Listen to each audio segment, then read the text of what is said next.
Hello everyone, and peace of Christ to all of you. Please invite your friends and let us have a good time together studying a little bit about the cult of Muhammad.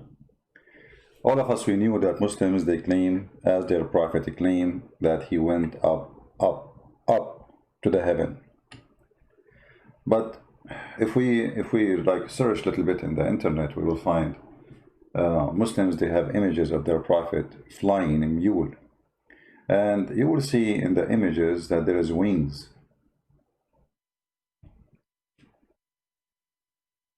But all my life, I'm studying this cult. I never saw any resource, any books, and I'm talking about Islamic books, speaking about wings. No wings. Muhammad never mentioned the wings. Hadith never mentioned the wings. Not a single description mentioned wings. And you know, I challenge any Muslim to show me that I'm wrong. If there's any Muslim, he can show us. I will be happy to see that happening. So where the wings is coming from?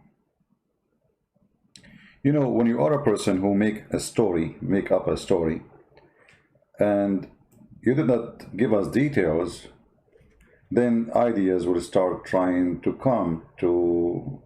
It's like when, you know, if you see those people who build a cabinet in the bush, and you know they use trees, etc., and then after they build it, it looked like a house from outside, but if you go inside, there's a lot of holes in the narrative. Between the wood, between the trees, they put the whole tree to make a cabinet. They cut it off and they place them in the top of each other, and at the end of each part they make like a curve so they can hook them up together. But if you go inside the house, you will find that a lot of light coming through the wall, a lot of holes. So the builder, what he do in order to close those holes, he start mixing grass and mud, and he fill this area so the wall will look like a wall and no more air and wind and light is coming. And this is what Muslims do. Muhammad, he gave them a house which is in a very terrible shape. His details is funny, silly, and doesn't make sense. So the Muslims, they try to fix that wall which is full of holes by putting their mud there. And this is one of the muds the Muslims, they come with, that al-buraq, he have wings. If we ask any Muslim in the world where the wings is coming from, do we have any Muslim here to help us? Where the wings is coming from? Nowhere. So why you come with the wings? So the answer is very simple. Hello, the prophet, he went to the seventh heaven, so the donkey must be flying with the wings. So they added the wings, even though their prophet never mentioned wings, never even mentioned that the donkey was flying.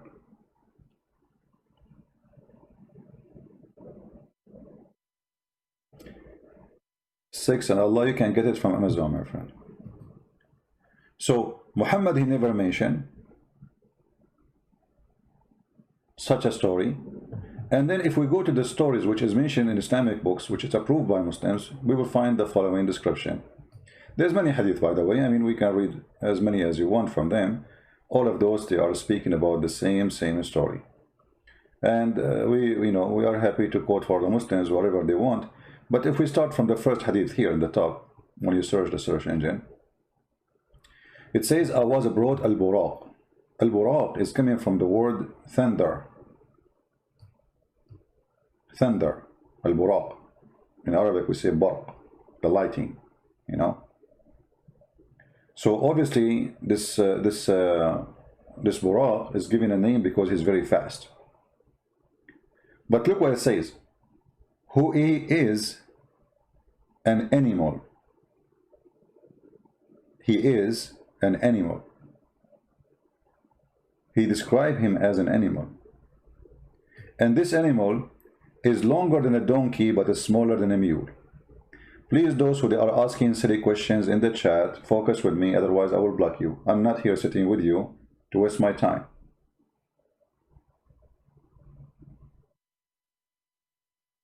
If either you care to listen and the topic is interesting, or take a hike, go watch cartoon.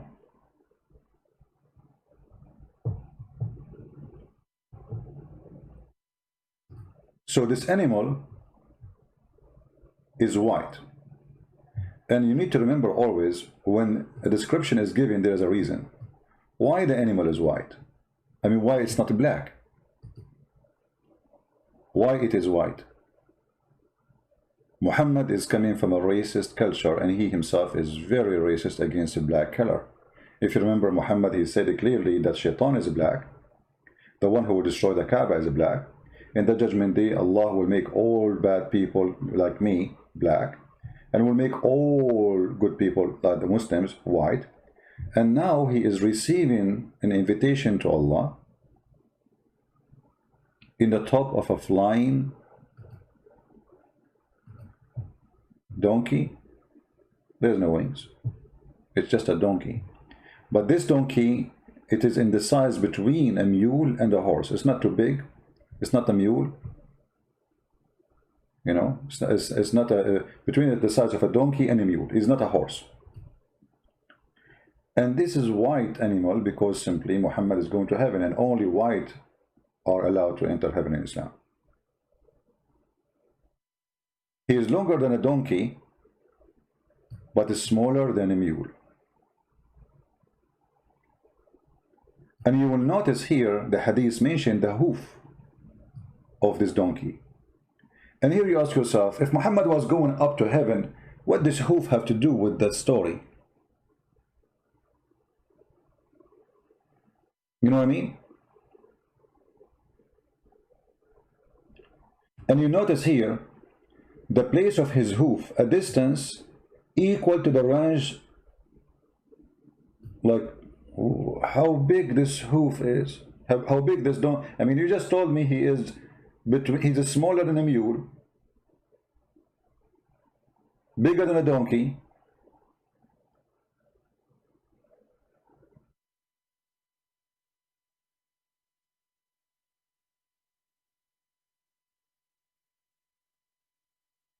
and when this mule he walk, he have a certain way of jumping or walking. Okay, was this mule jumping to heaven, or he was flying? When you speak about his hoof, obviously Muhammad, he did not go really to the sky, because obviously the hoof of this animal is used in the trip. He was kicking with his legs, with his feet, if we can say the word feet.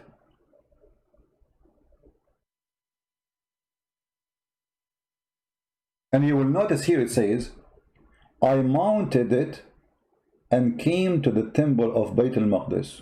Okay, so the same mule took him to Jerusalem.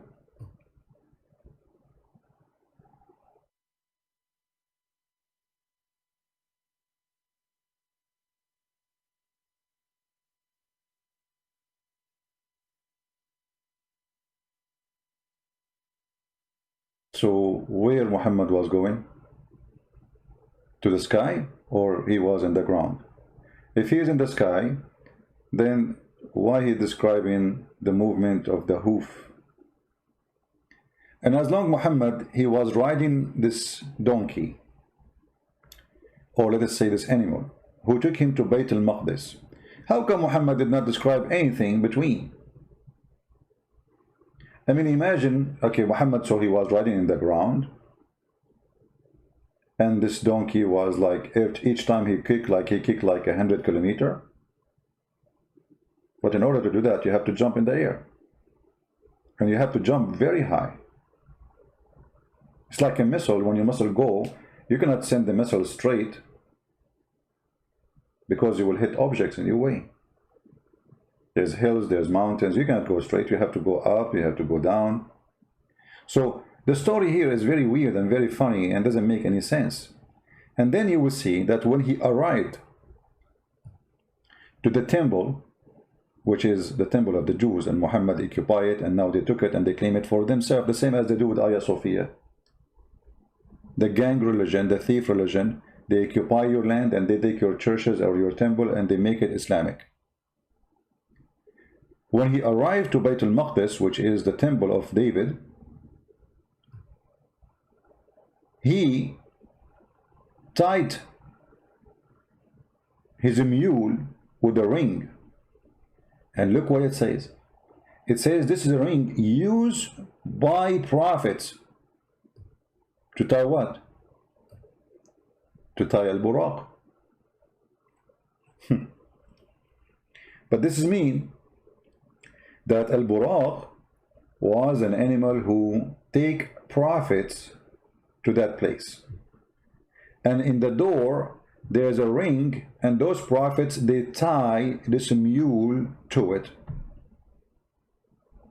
I don't know if you know what I'm talking about. Like if you see old buildings, you will see like they put a ring in the wall. So when somebody come with his horse or his donkey, he tie it with it, you know. And this is like old days. You find it everywhere. Next to any house or door or a store, they have rings outside so people, they can tie their donkeys or their horses. Used by the prophets. If we ask the Muslims, who is the prophets who use these rings? They have no idea. So why you are saying to us it's used by the prophets? Who is the ones who use it? Muhammad, when he went to the seventh heaven and he went to Jerusalem as he claimed, he found all the prophets are there. All the prophets of Allah waiting for him in that, they call it Bayt al-Maqdis, which is very funny for Muslim to use that word, Bayt al-Maqdis. You know, Bayt is an Aramaic word, Maqdis is an Aramaic word, both mean holy house. Why Allah is using Aramaic language even to describe the Kaaba,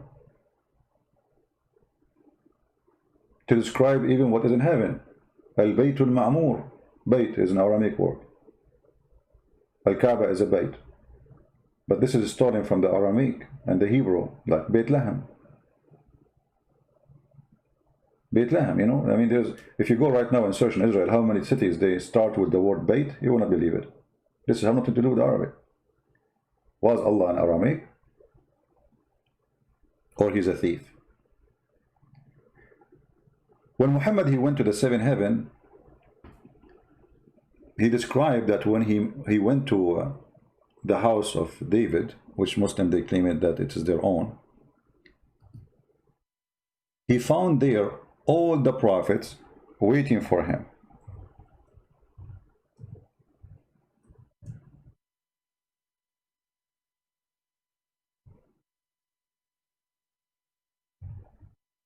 And the Messiah was one of them. Who? The Messiah.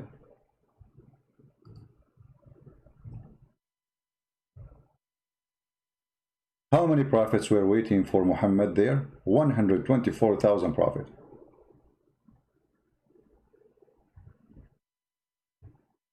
How many? 124,000 prophets.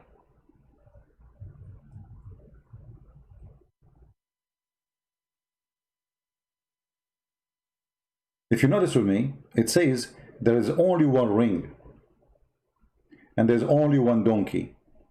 Muhammad, he mentioned that this is a donkey he used to go there. But it says there that this is a ring used by previous prophets.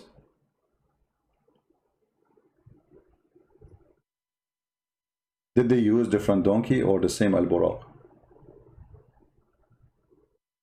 Do we have any Muslim in the chat?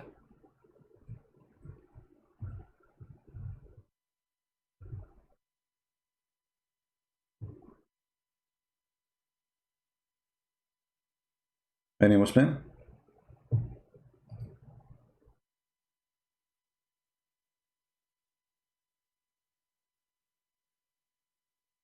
If we go to different hadith, we will find that Muhammad confirming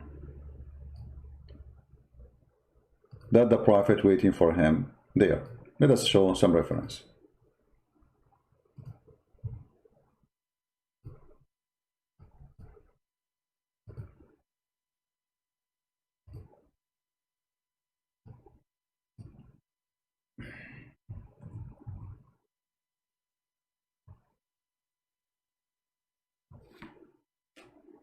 Muhammad saying,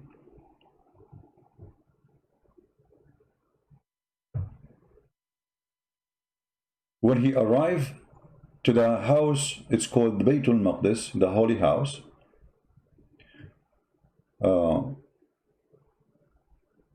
they are asking him, people, they start asking Muhammad about things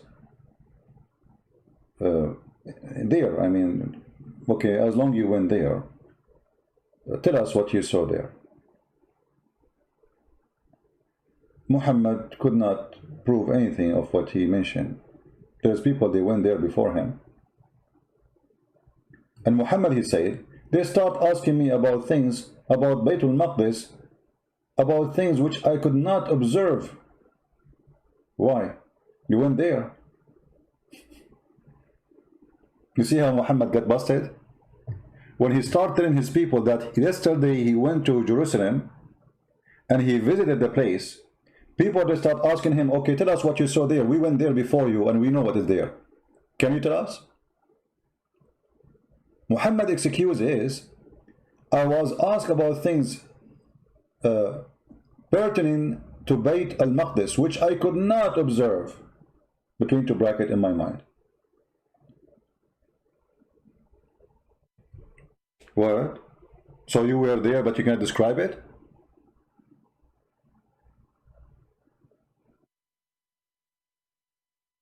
He was there, but he can't describe it. Hey, Christian Prince, did you go to Brazil? Yeah, Brazil, I've been in Brazil. Okay, tell us about the capital of Brazil. Oh, okay, I'm going to tell you right now about Paris. Christian Prince, Paris is not in Brazil. Oh, okay, hold on. I should just, it's a mistake. Sometimes you say things, they don't mean it. Okay, what's the name of the capital? I forgot.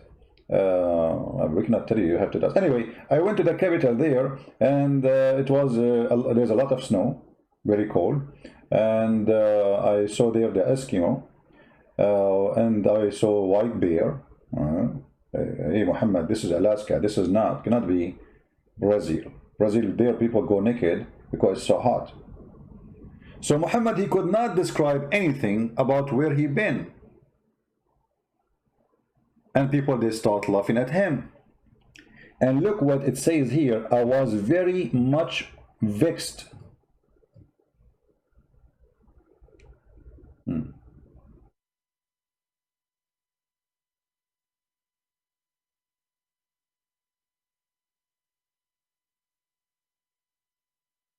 He was very, very sad, very upset. He could not prove anything. They ask him questions. You've been there. Okay, tell us what you saw. What? Nothing. Nothing. All what this guy, he said, he saw a ring in the wall. He tied his donkey. He went inside. He saw Moses. He saw Isa. He saw the prophet. What you saw? What else you saw? He don't know.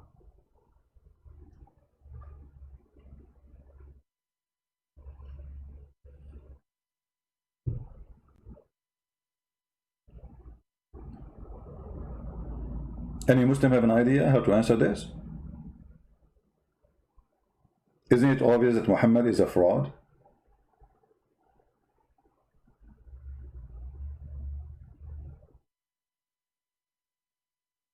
And then, brother, Allah has raised it. Oh, no, this is a different story.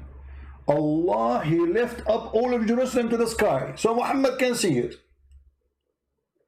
What? Allah raised it before my eyes. I looked toward it and I gave them information about whatever they questioned me. I also saw myself among a group of apostles. They are there. Yes, brother. I saw Moses saying a prayer and I found him to be well-built man, as if he was a man of the tribe of etc. I saw Jesus, son of Mary, even Jesus was there, offering a prayer for all men. He had the closest resemblance of Urwa. Jesus, he looked like Urwa.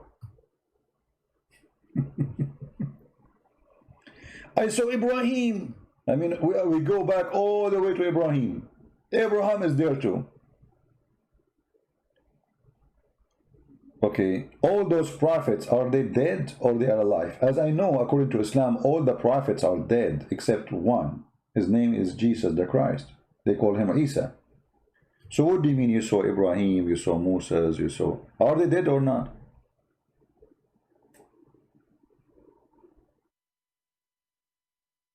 And then Muhammad, Allah, he take him to heaven, and then he see the same people again. So are they in the house of Bayt al-Maqdis in Jerusalem, or they are in heaven?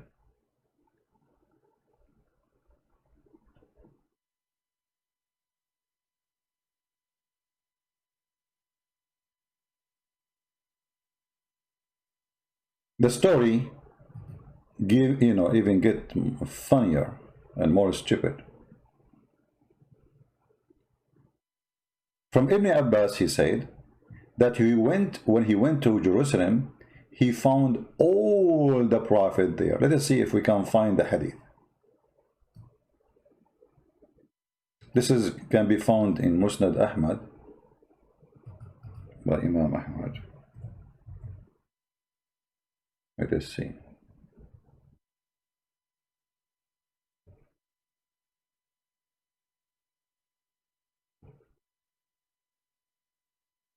Well, I don't think I can find it here. I don't see it. Yeah, this search engine is horrible. But we can find it in an Arabic book. Give me a second.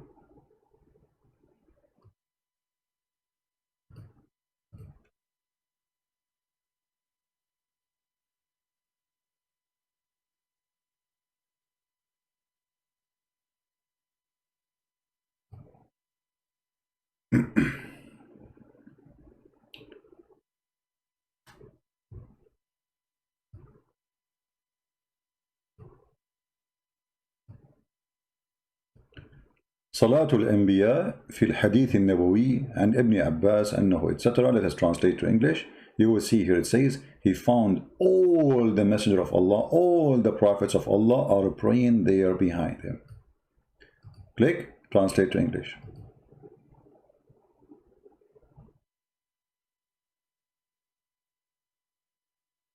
The translation is not coming correct. He turned, he found the prophet, Ajma'un, all the prophet, with no exception, they are praying with him. Do you see it?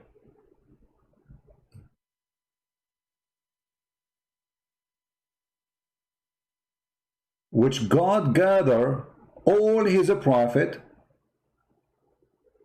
to pray there. Do you see it? Okay. How many prophet? 124,000 prophet. Everyone, he have a donkey. And we have one ring. And we have one house. And yet not a single person who was living at that time in Jerusalem did not notice either Muhammad or the 124,000 donkey or the 124,000 prophet, including Abraham and Moses and whatever.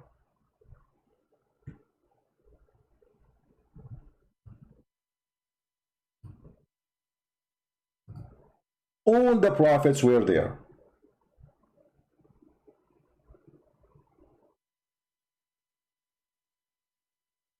Imagine a small city, Jerusalem right now. Imagine there's 124,000 people gathering around Al-Aqsa. Nobody saw them.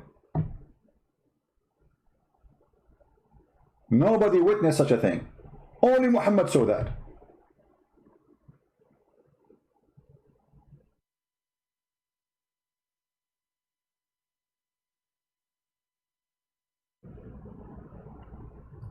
The story even gets funnier and more complicated.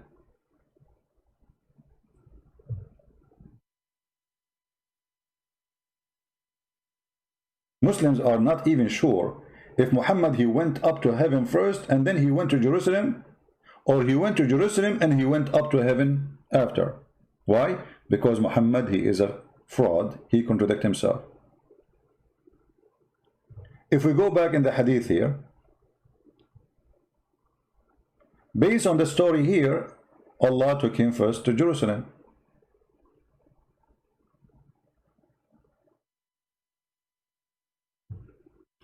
Based on another story, Allah took him first to heaven.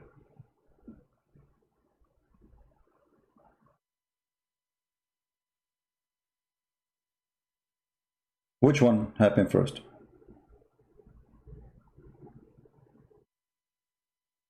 Any Muslim?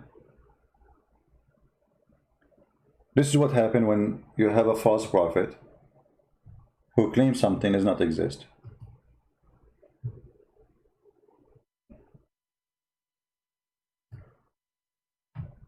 When Al-Buraq brought to Muhammad, the Buraq have a saddle on it. And Muhammad, he asked Jibreel, this is all for Muhammad, which means him? Jibreel, he said, by the Lord, there is no one more honorable to your Lord than your Lord than him. Him? Aren't you talking to him? Who's talking to who now? He said, then he started sweating badly. What is that? Muhammad, he got dirty before he go to heaven? A sweat is a form of piss.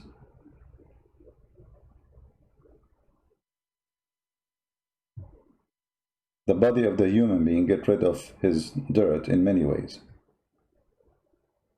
And that's why sweat smell. It's not a pleasant.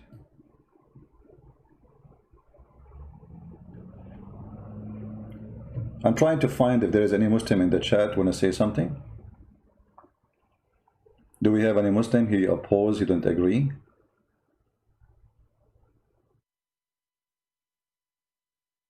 Anyone?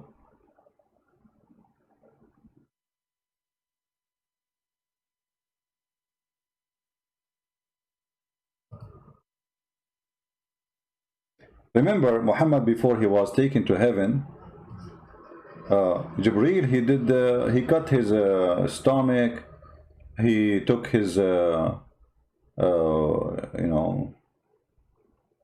his liver, his kidney, he took his heart, he took his everything out, and he washed it with the water of Zamzam. And now Muhammad is the second Muhammad is going to heaven. Now he's sweating again.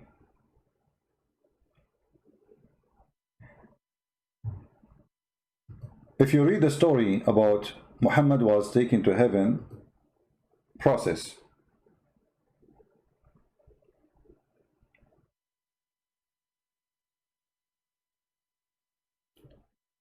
you will notice something Muhammad he said, maybe many of us did not give it attention. Let us find the hadith.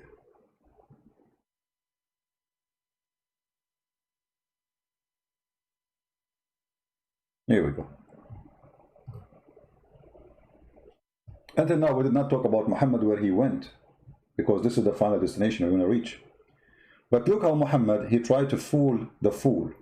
This is why I say always, if a fool like Muhammad can fool you, how fool are you?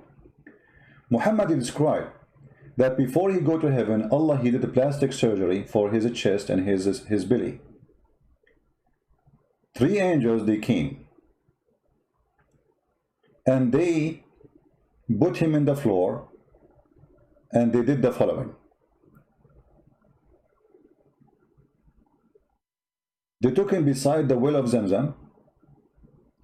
Among them was Jibreel. He took a charge on him. This is the Dr. Jibreel now. Jibreel cut open the part of his body, between his throat all the way to his testicles. And he took all the material out, the screws, the nails, the material of his chest and his abdomen. And then he washed it with Zamzam water, with his own hands till he cleaned, or he cleansed the inside of his body. And then a gold tray, a gold bowl full of belief and wisdom was brought. Full of what? Of belief and wisdom. Here we learn that in Islam you can install wisdom.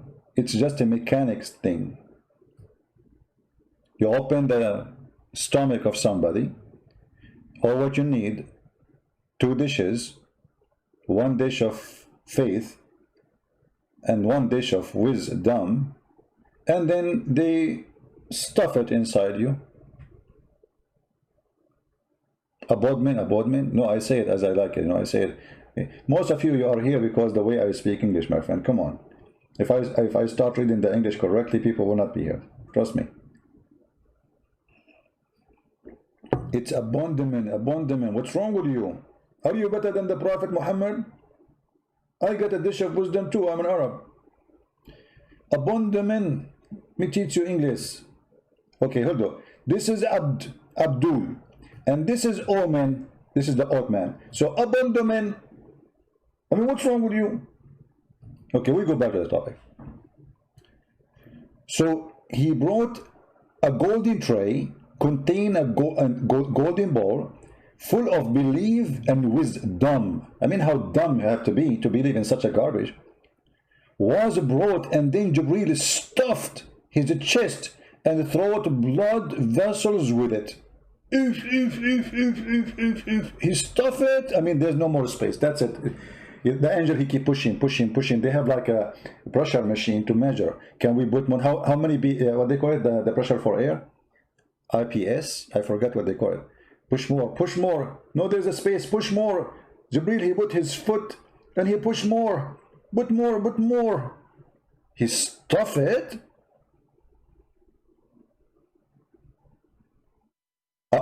What?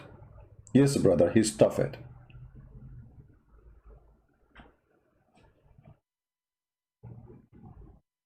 PSI?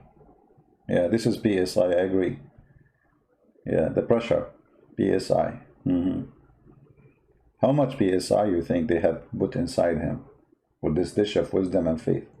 So in this garbage religion, the Muslim, they say to us, Islam is scientifically accurate, Islam logically accurate, Islam is makes sense. Yeah, it makes sense that there's a prophet, he got his faith in dishes. It makes a lot of sense that wisdom is installed inside his belly.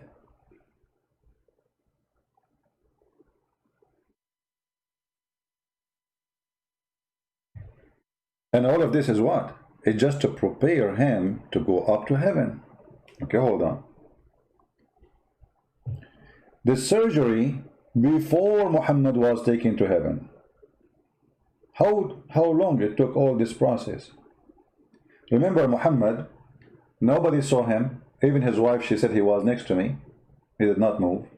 He was next to me all day long, all night. He's in bed.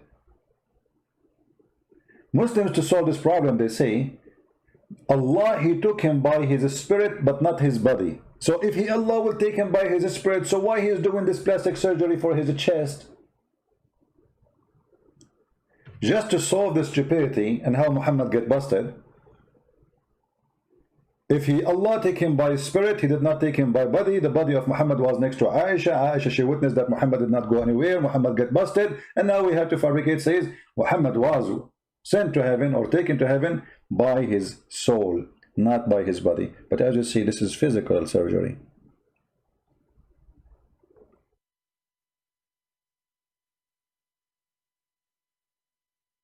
Actually, even the Quran speak about the plastic surgery done for the breast of Muhammad.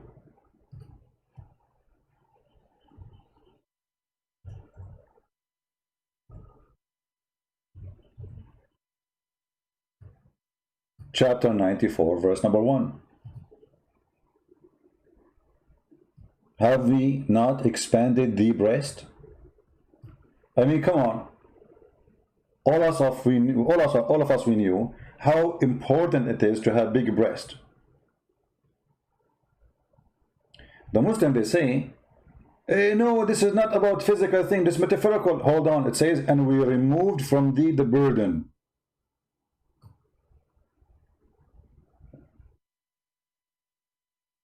But isn't it, this is what exactly happened?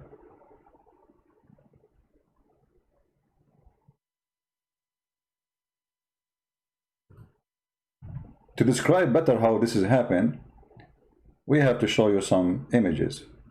Give me a second.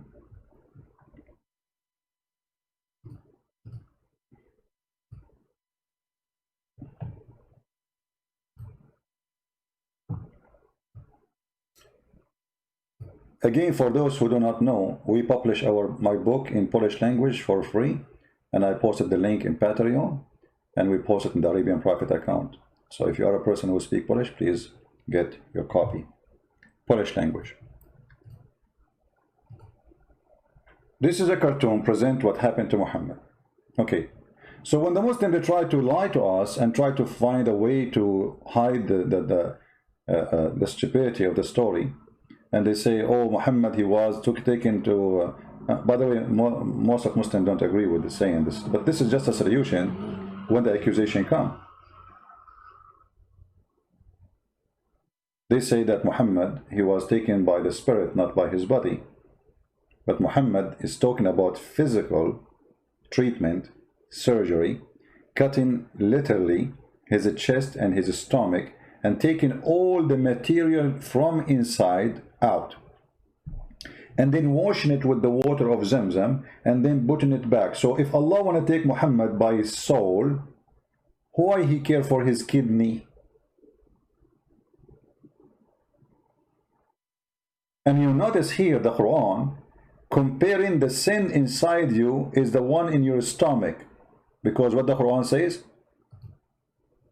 and we removed the burden.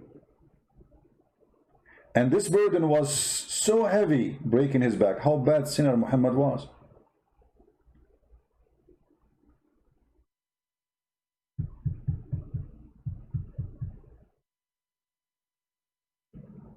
See it?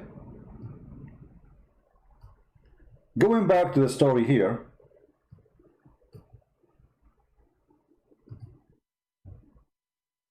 after Muhammad, they install inside him a dish of wisdom and dish of faith, which is very funny, hilarious, stupid. Let us make a vote here. Who is a Muslim here believe really that faith and belief can come in dishes? Who agree with Muhammad?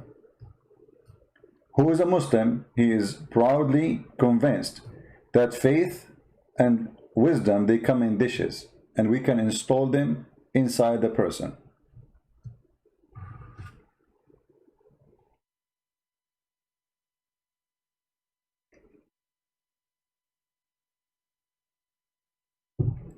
Sun Tzu, I run away from him. Who is this Sun Tzu? I always go to the zoo. Sun Tzu? His name is Sun Tzu? Okay, Tzu. I always run from everybody. I mean, come on. Actually, if you see me in the street, I will be running like Muhammad. Like, dude, leave me alone. Always run from people. What are you kidding me? It's proven by Zakir Naik.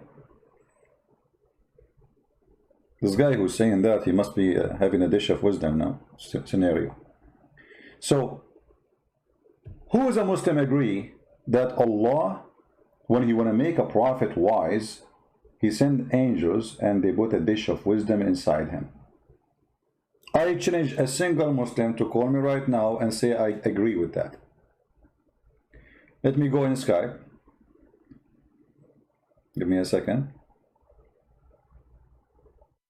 Even though I wasn't really thinking about going in Skype now, but maybe. But just to make you hear the response of the Muhammadan. And this guy who says Zu, what his name, Tazu, call me Tazu.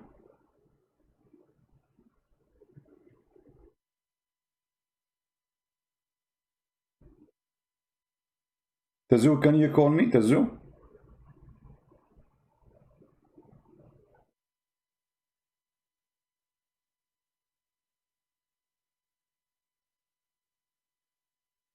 Where is Tazoo?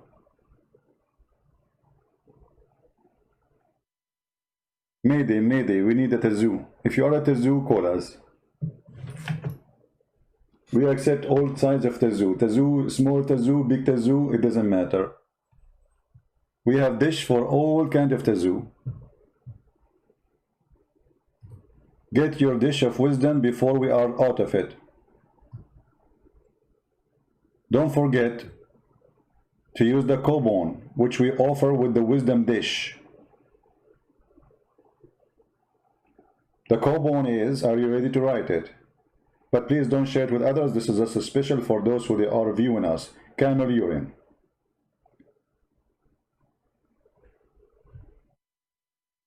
We continue, because I'm sure no Muslim really dare to be proud about such a story, about a dish of wisdom and a dish of faith. And what is making it more horrible, the Muslim, they say that Allah, if He wants something to happen, He say be is going to be. Huh? How come Allah, He cannot make Muhammad smart? And by the way, Muhammad telling us this is stupid story after they did the wisdom surgery. Are you getting my point? I mean, how fool was Muhammad before the surgery? Muhammad before the surgery supposed he was not wise. Allah, He have to do adjustment. Don't bring me this donkey here. Hey Jibreel, go, come on, open his chest, take the liver, take the stomach, huh? Take all the things we do not need there, and please, please, just do something. You know, I cannot bring him. This guy is an idiot. We have to fix him. I mean, isn't he qualified to go to heaven? We have to do some repair. So, Allah, what kind of repair you want me to do? What do you mean kind of repair? You have to do everything. You have a dish. You need dish of wisdom. Big one. And you need a dish of faith. A prophet, he don't have faith. He don't have faith. He's an idiot. He don't even know what faith is about. Actually, the Quran says that too.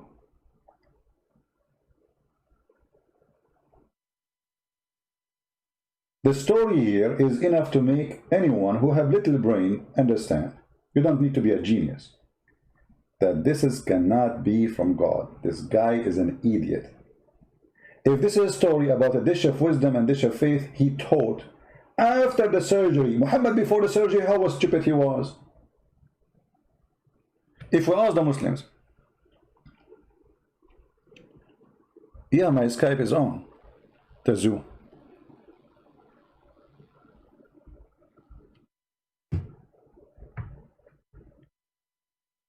If Muhammad after the surgery is telling us such a stupid story, Muhammad before the surgery, how stupid he was. However, let it go. I mean, it happened. And Allah, brother, if you want something to happen, He say be is going to be. But Allah could not fix Muhammad. He have to send angels, do mechanic work, take all the screws, polish his stomach, wash it with the what? You know, you have to wash it with Zamzam water, which full of arsenic. Go and watch the BBC investigation. Arsenic.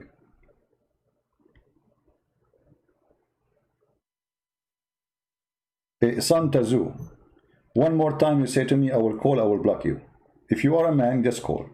Stop doing like I will call you. Are you there? You will call me. Can I call you? Just call, man. I hope you're not married. I mean, by the time you make your wife have a baby, she's going to be in her 60. Are you in the bedroom? I'm coming to you. Get ready. Are you there? What, do you need a dish of wisdom or something? Just call. Unbelievable. I will call you. Are you there? I'm calling. Can I call you? And nobody's calling. Here we go.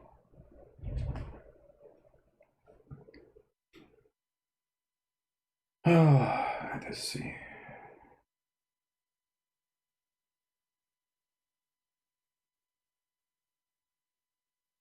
Somebody sending me a message saying Allah is a clown. I mean, guys, don't send me messages like this.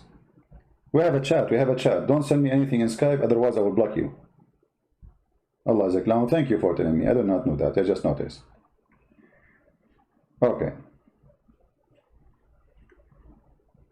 So as you see, here we see that somebody taking advantage of the naive. Those stories maybe they can go through in the time of where a person, he can ride a broom and he fly with it, you know, and Harry Potter, the Lord of the Ring. Actually, Muhammad, he have all those stories. Muhammad, he told the Muslims about Sulaiman. He have a flying carpet, flying horse, ring. He controlled the genies, and he controlled mankind and all things in the world by his ring. And then Sulaiman, he lost his ring because genie, he came to his wife. Her name is Jarada, Jarada. And when Sulaiman was doing poo-poo in the bathroom, he don't take his ring with him because this is the ring of Allah. I mean, you cannot take the ring of Allah to use the bathroom. Haram. So Shaitan come, and he was in the shape of Sulaiman. He asked Sulaiman's wife to the ring. She gave him the ring. He wore the ring. He became the king. True story.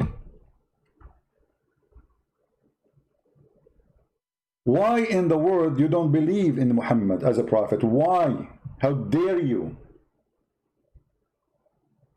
Those stories are true.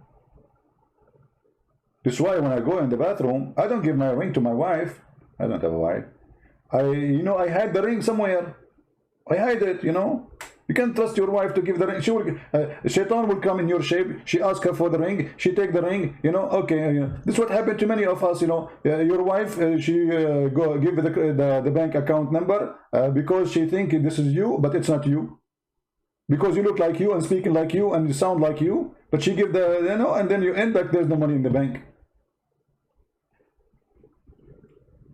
And what happened to this Tuzu? Tuzu, are you doing surgery for Zamzam? I thought you want to call me.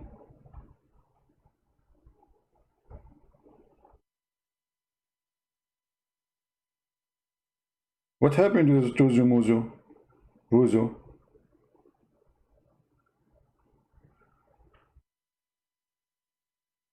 All right. And then Muhammad, look what he said here.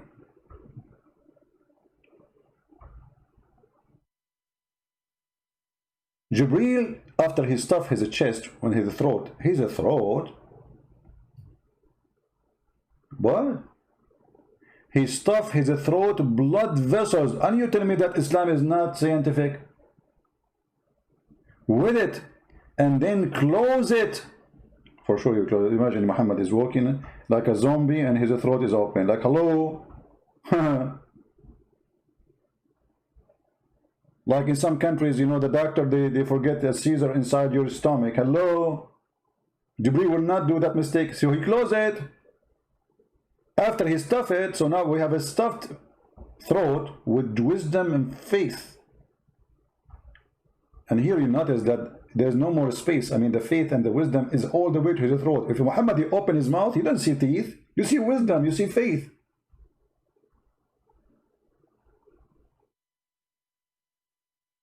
A Muslim saying, I was destroyed by a woman, her name is Fifi. Your woman, her Fifi, her name is Fifi because she don't dare to call me. Why she don't call me and destroy me with her high heels? The only thing she can do, she call me Habibi, and she blink with her eyes. People a flute. Okay. I saw a text.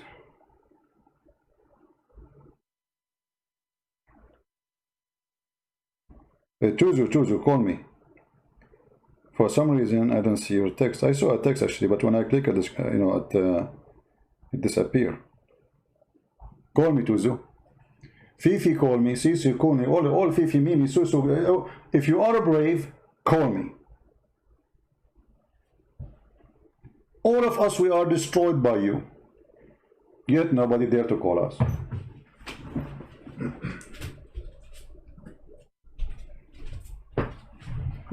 Do you remember Mimi Hijab, who played my video saying to a Muslim woman, suckle me? He cut the video. His sister, Mimi Hijab, his sister, she was saying Jesus was having sexual relationship with his mother. And he played exactly the same audio. But he cut off the part, the filthy woman, she is saying that. I was quoting Muhammad saying, suckle me. Do you dare to say to the Muslims that this is the quotation of the Prophet? And you filthy, you say Christian Prince is a sexual predator for quoting your Prophet? How evil you are. You are saying that your Prophet, the one who I was quoting him, is a sexual predator? Your boy is finished. Potatoes, cowards, and we destroy you. Let us continue. After Allah, Prophet, the surgery is done for him.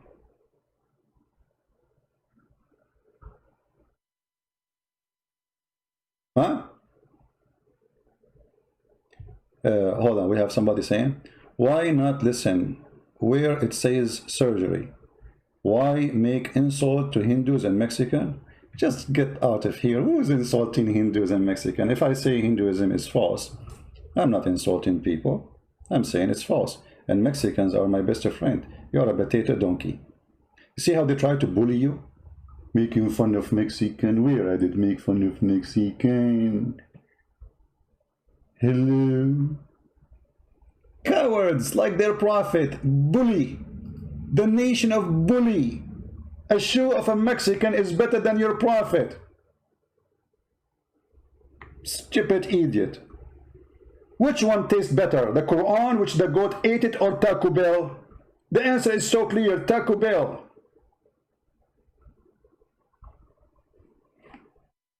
Potato. Now listen carefully. After the prophet, his chest closed, now he is ready. See, right away they close the chest. Muhammad, he woke up from the surgery in a second. Stitches. Muhammad is ready to go. Muhammad, he opened his eyes. Are you guys done? Actually, his eyes was open, by the way. He was doing the surgery. He can see you because he's describing what they are doing to him. Muhammad, when the surgery was done to him, his eyes was open and he was watching. Otherwise, how he can describe what they did? You see, the one who described what happened, it was Muhammad.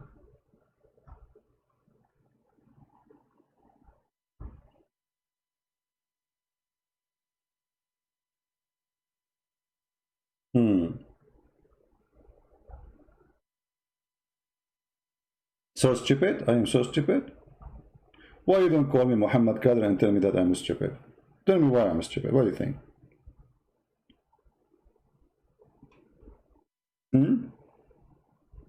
Where is Imam Murrah? Imam Murrah is here. Do you dare to call me Imam Murrah? The Muslims, they never heard of an Imam Murrah. So I showed them many days they have Imam Murrah. They said, this is time traveling.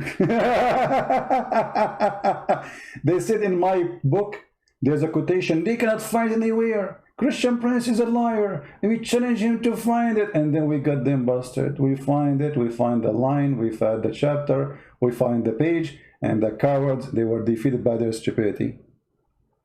And here we go. Why you don't call me Imam Murrah? Who was brave to call? I accuse you, all of you are text terrorists. Otherwise, as long you can prove me wrong, why you don't call? And let everybody witness. Okay, we have somebody calling. Hello? Hello? Yes. Hello? Mute you too, please. Hello? You will spend the day saying hello. Do you hear me? Hello? Yes, I'm hearing you. Okay, are you a Muslim, my friend? Sorry? Are you a Muslim?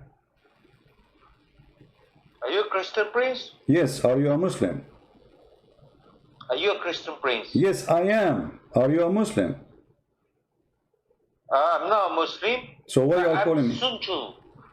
You are what? I'm Sunju. I'm Sunju. What's People are asking me to call you. Okay, so if you are not a Muslim, why you are calling me? Because there's a lot of the chat asking me to call you. They Your chat. Okay, hold on. Live streams. Okay, go. Stupid people. People asking you to call me. I thought you wanted to. Are you a Muslim? No. So why you are calling me? Because people, they ask me to call you. Don't get married, okay?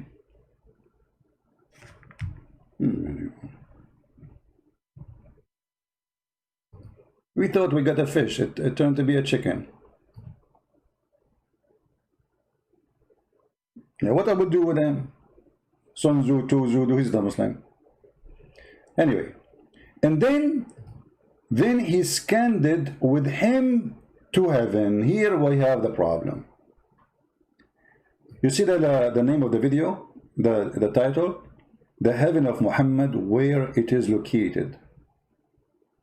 I mean, how in the world we can be confused? It says, and then he scanned it with him to heaven. In Arabic, it says as-sama. You remember when Muslims, they start debating me, saying that sama does not mean heaven? You remember? In Arabic here it says, he took him to the lowest heaven. To where? To the lowest heaven, as-sama'u dunya.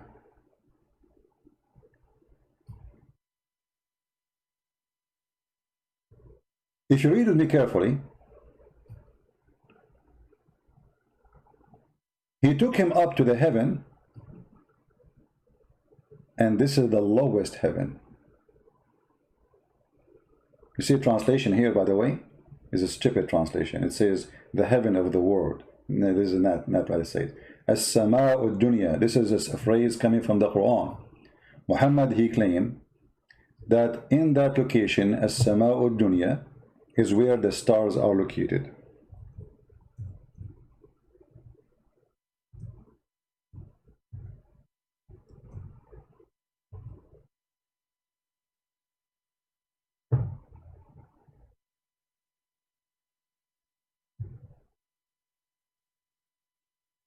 Let us see the verses.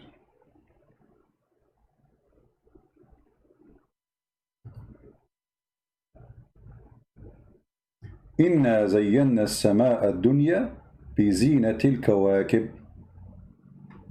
What does that mean? Allah decorated the lowest heaven with the planets. Where are they?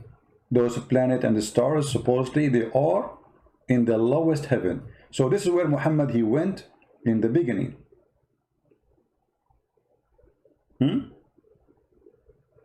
Muhammad, he went to that location.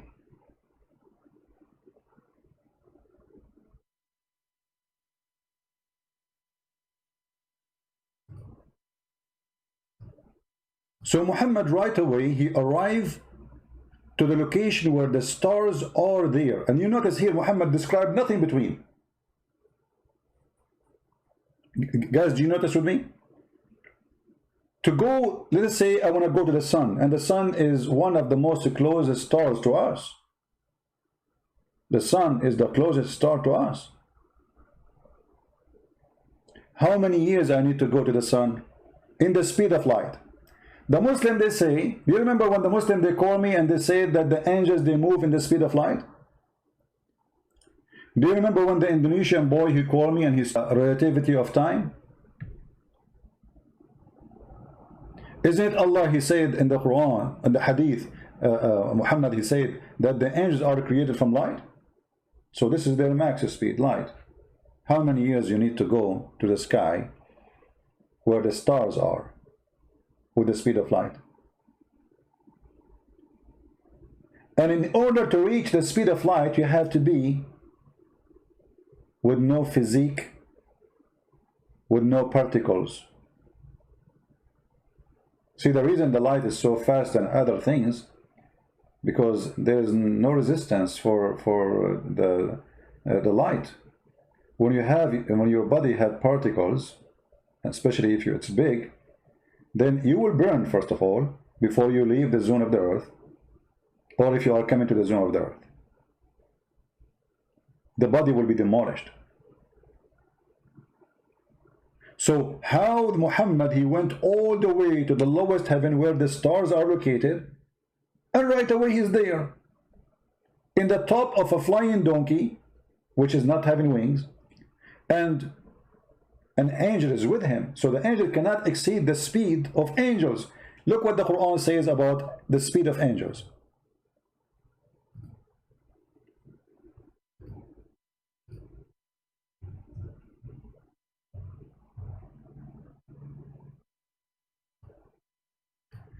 Chapter 32, verse number 5, it says, He rules all affairs from the heaven to the earth. In the end will all affairs go up to him in a day. I mean, this translation is stupid translation. Let us change it. This is Yusuf Ali. I think Yusuf Ali was, I don't know, taking too much hashish.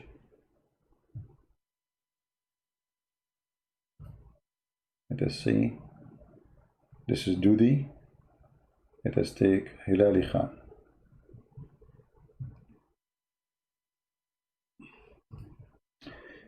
You're welcome, our friend from Poland. Please don't forget, if you are a person from Poland, to copy the link, share it with all Facebook pages, etc. So more and more people will know about it. We need to tell the people, it's for free. I mean, no charge, it's for free. So tell your friends about the book, share it in Facebook, let them download it, and download and put it in different link, because this link might disappear later. All right, so download the book, put it in G Drive link for free, and you know, Gmail Drive, I mean G Drive is for free. You can just load as many files you want. It says here that he arranges every affair from the heaven to the earth. Then the affair, it will go up to heaven. Those are the angels. In a day, space wherefore of 1,000 years of your recounting, i.e., recounting of our present world time. So in order for the angels to go up to heaven, they need how many years? People, how many years the angels they need to go to heaven? 1,000 years.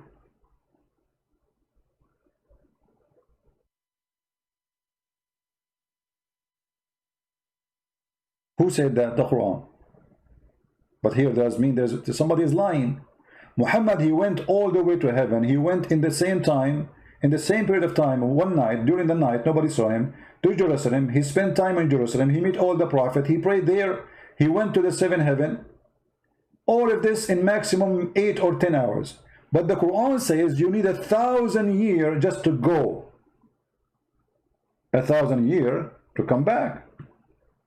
If the distance from here to there is 1,000 years to go, round the trip will be 2,000 years.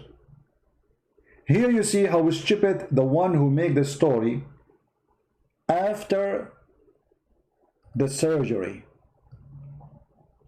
Remember, Muhammad here, he got a surgery, and they install in his blood vessels and his throat, they stuff it with wisdom and faith.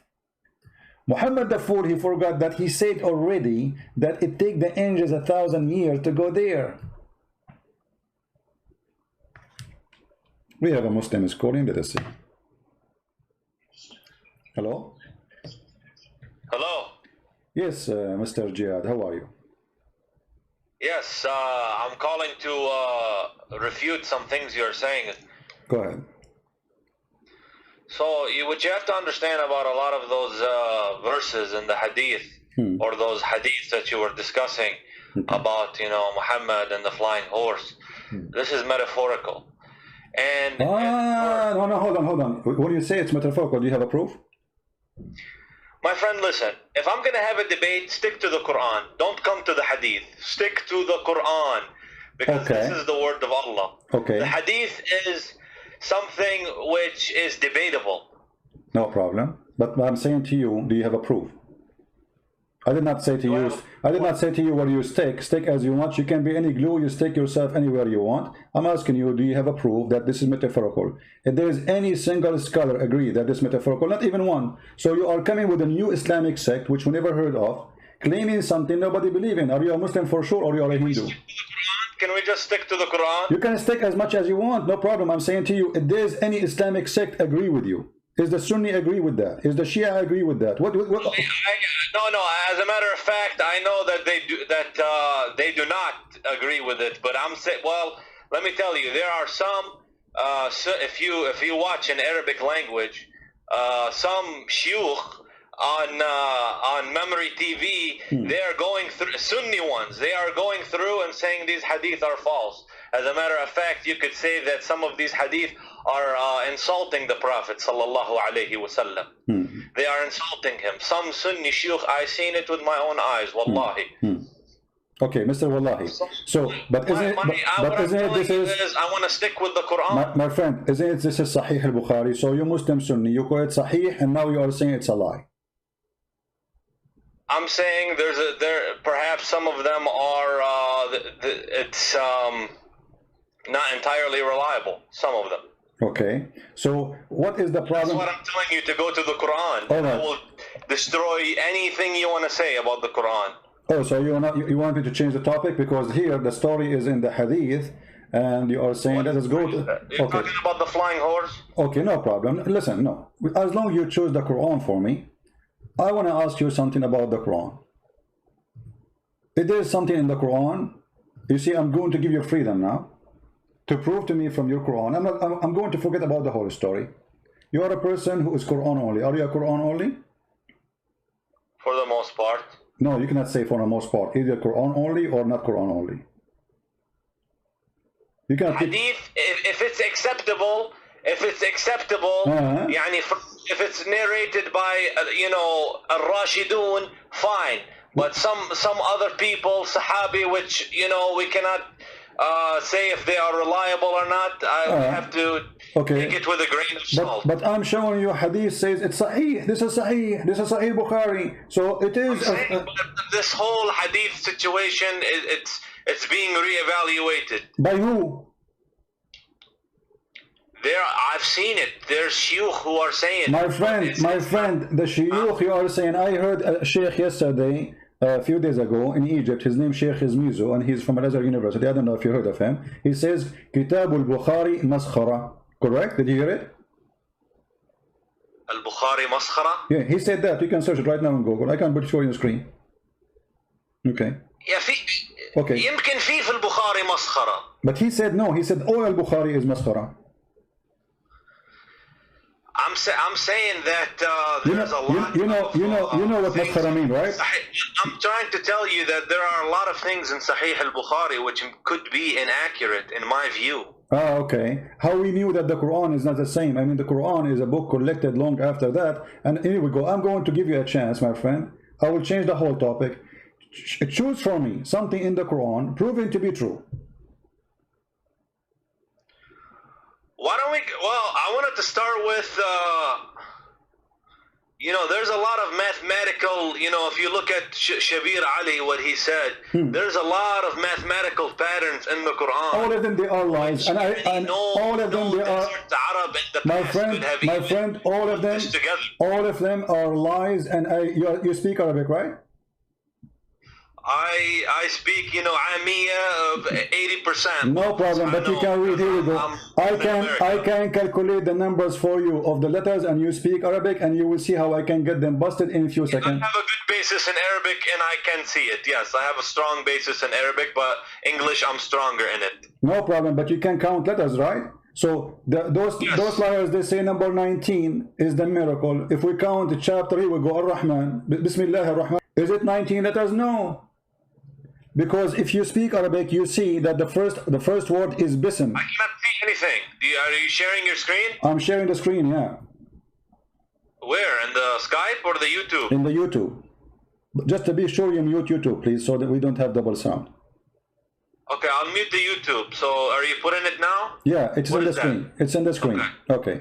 So Bismillahir-Rahmanir-Rahim. Yeah, what is okay, what is the first word here is bism, right?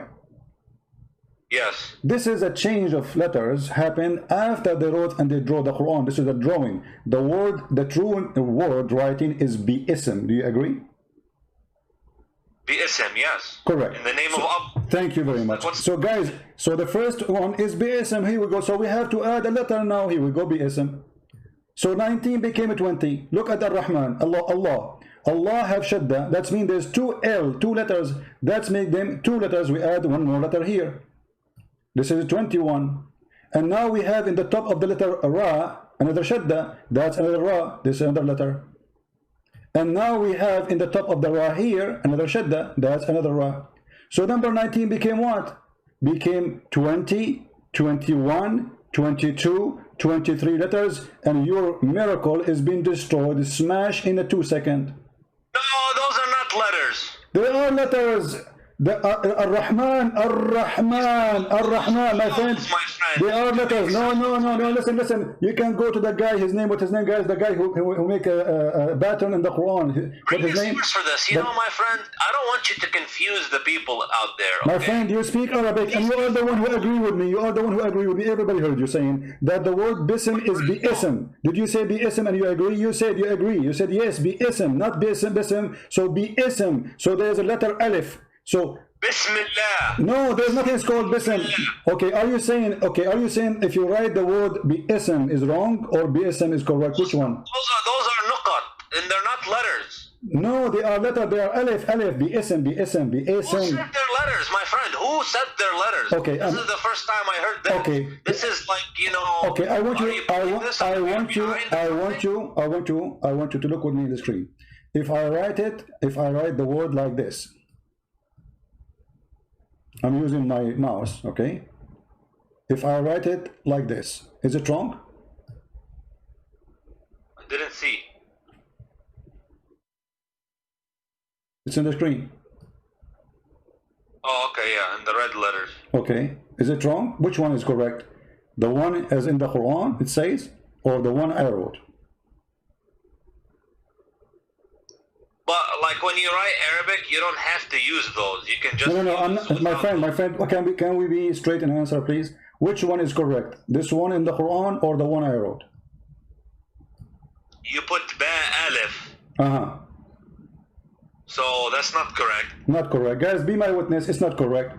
Be my witness is not correct. Okay. The one you put ba alif. No problem. Not correct. Okay, not correct. I agree. You know. Okay, guys. He's not correct. He insists. So if I show it to you now in the Quran, written the same, if I show it to you in the Quran right now, written as I wrote it for you, what you would do? Again, say again? Say again, you see now he's getting nervous. If I show it to you in the Quran, the same as I wrote it for you, what you would do? You're going to show me the way you wrote it in the Quran, as the way you have this in the Quran? Yeah. And you said it's wrong. Everybody heard you. I challenge you to show me. Okay, if I show you, what you would do? You leave Islam? My friend, you're not my friend. Okay, go ahead and show me, but you go to the points which are of no significance. Okay. What do you mean no significance? You know,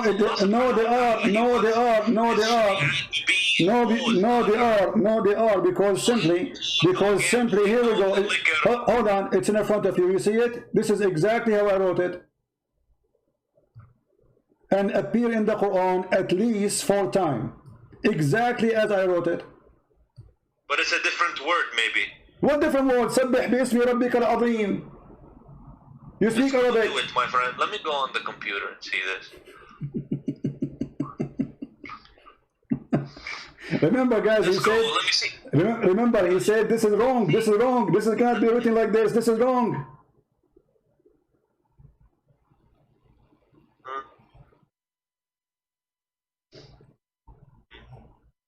سبح باسم ربك الأعلى العظيم.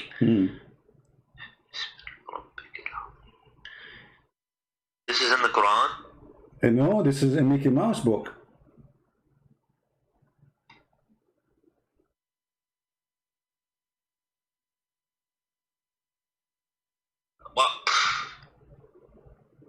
Well, I don't know. What do you mean? I don't have an answer for that. So the miracle, the fabrication, got busted.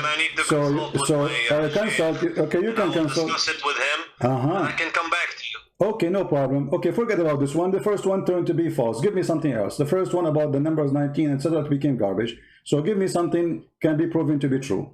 Forget about this one. We forgive thee. Something else which is proven to be true? Yeah, to be true in the Quran. Something the Quran says. He had many prophecies which came true. Like what? Okay. The Quran, it prophesies the Big Bang Theory. Really? Where? Wallahi, I will have to look it up. I need to, I will mute you for a minute and I will find my source and come back. Okay. I will be waiting for you.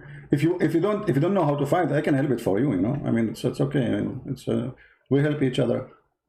There's a verse which it's a Big Bang, okay? And I know it from a scholar, and I will find it. I can find it for you in a second. Here we go. Chapter 21, verse number 30. It says, أولم يرى الذين كفروا إن السماوات والأرض كانتا رتقا ففتقناهما وجعلنا من الماء كل شيء حي. So do you agree with this verse? Yeah. Do you agree with it? Yeah. Are you sure? So this is something, and I am, you know, when it comes to Islam, I come from a logical perspective. Oh, that's wonderful. Logical.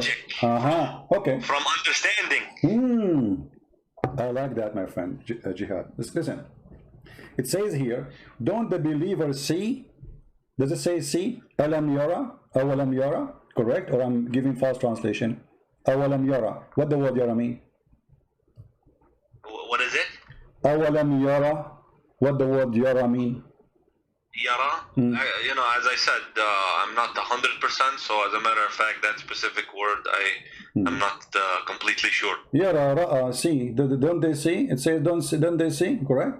Yara? Don't they see? Even read the translation. It says, don't they see? Okay. So, don't they see that the heaven and the earth, they used to be joined together? Is that the Big Bang? Here it says this. Yes. Okay, hold on. Yes. I like it how excited you are. It says here, didn't they see in the time of Muhammad? This is something they see. Do we see until now the Big Bang? We never saw it yet. This is theory. Nobody saw the Big Bang. It says, أَوَلَمْ يَرَى الَّذِينَ كَفَرُوا. Don't they see? Is that something you see? Allah spread them apart. No problem, but he's saying, okay, no problem. Guys, Allah spread them apart. Spread apart what? He spread apart the heavens and the earth, and this is the Big Bang, and okay, becomes, so you are saying that the Quran says there was earth and there was heaven, and we separated them, correct? Yes. Okay, correct. But the Big Bang doesn't say that, because you just admitted that there is heaven, there is earth, we just separated them. The Big Bang doesn't say that. It says there was nothing. There's no earth. To say that. You are the one who said that. You are the one who said there was earth, there was heaven, and we just separated them. So this is not the beginning of the creation. This is an inference. What inference? My friend, it says, "Awalam yara," don't they see? And then they separate the heaven and the earth. So what happened? What the Quran saying? The earth and the heaven, they used to be. Which comes much later in time. Okay, hold on. Okay. What the Quran says, but okay. You can infer based off this. Okay, hold on. That's what it's referring to. Jihad. What is the problem with you, Mr. Christian? Is you take everything so literally, like 100 times literally. Right, because here you have the microscope of a Christian prince. We make the image so big so nobody can lie to us. And look what happened to you. You just admitted I am the one who is making it so clear, and you are the one trying to go. No, don't go by details. Just let it go. Let me ask you. You mentioned something about which one comes first. According to the Quran, which one comes first? The sky, the stars, or the earth? Which one's created first? The heaven. The heaven, guys. Did he say the heaven? Did he say the heaven created first? Are you sure? Hey, my friend, listen. No, don't tell me. Calling you. A second ago you were a scholar. A second ago you were a scholar in the Big Bang. Now you do not know which one is created first, and you don't dare to say I'm sure. I ask you, Which one is created first? You said the heaven, and now you are trying to swallow it because you're afraid I'm going to show you something will torture what you said. So can you be, please, I'm speaking to you nicely in respect, Mr. Jihad. Can you be honest and tell us, according to Islam, which one, I will make it simple for you. Listen carefully. I have a Bible verse I want to share with the viewers. No problem. You can search as, but don't change the topic, please. This is a weakness spot on you. You are changing the topic because it's embarrassing. So now let us switch to talk about cars. So I want to ask you, which one Allah created first? I will choose two objects, one from the earth and one from the heaven. The stars or the trees and dust? The stars. The stars. I believe it's the stars because the earth is next. Okay. All right. So guys, he believed, our friend here, he believed the stars was created first. That's wonderful.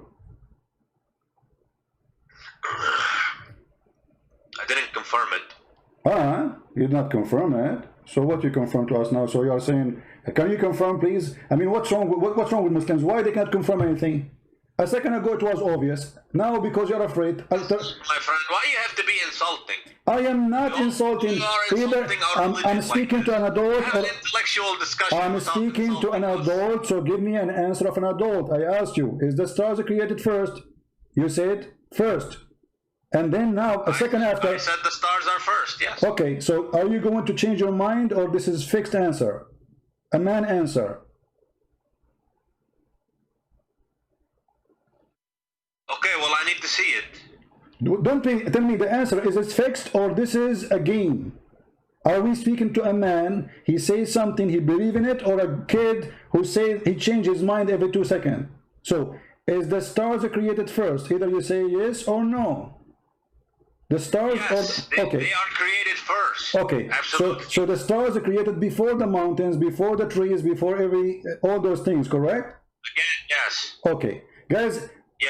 My friend here, he's helping us a lot to show you that Islam is a false cult. And here is the answer. This is the Quran. And this is how Allah describing how he created things step by step. Chapter 41. And you can read the translation you wish. Which translation you like? Yusuf Ali. Yusuf Ali, no problem. Yusuf Ali, you read Yusuf Ali.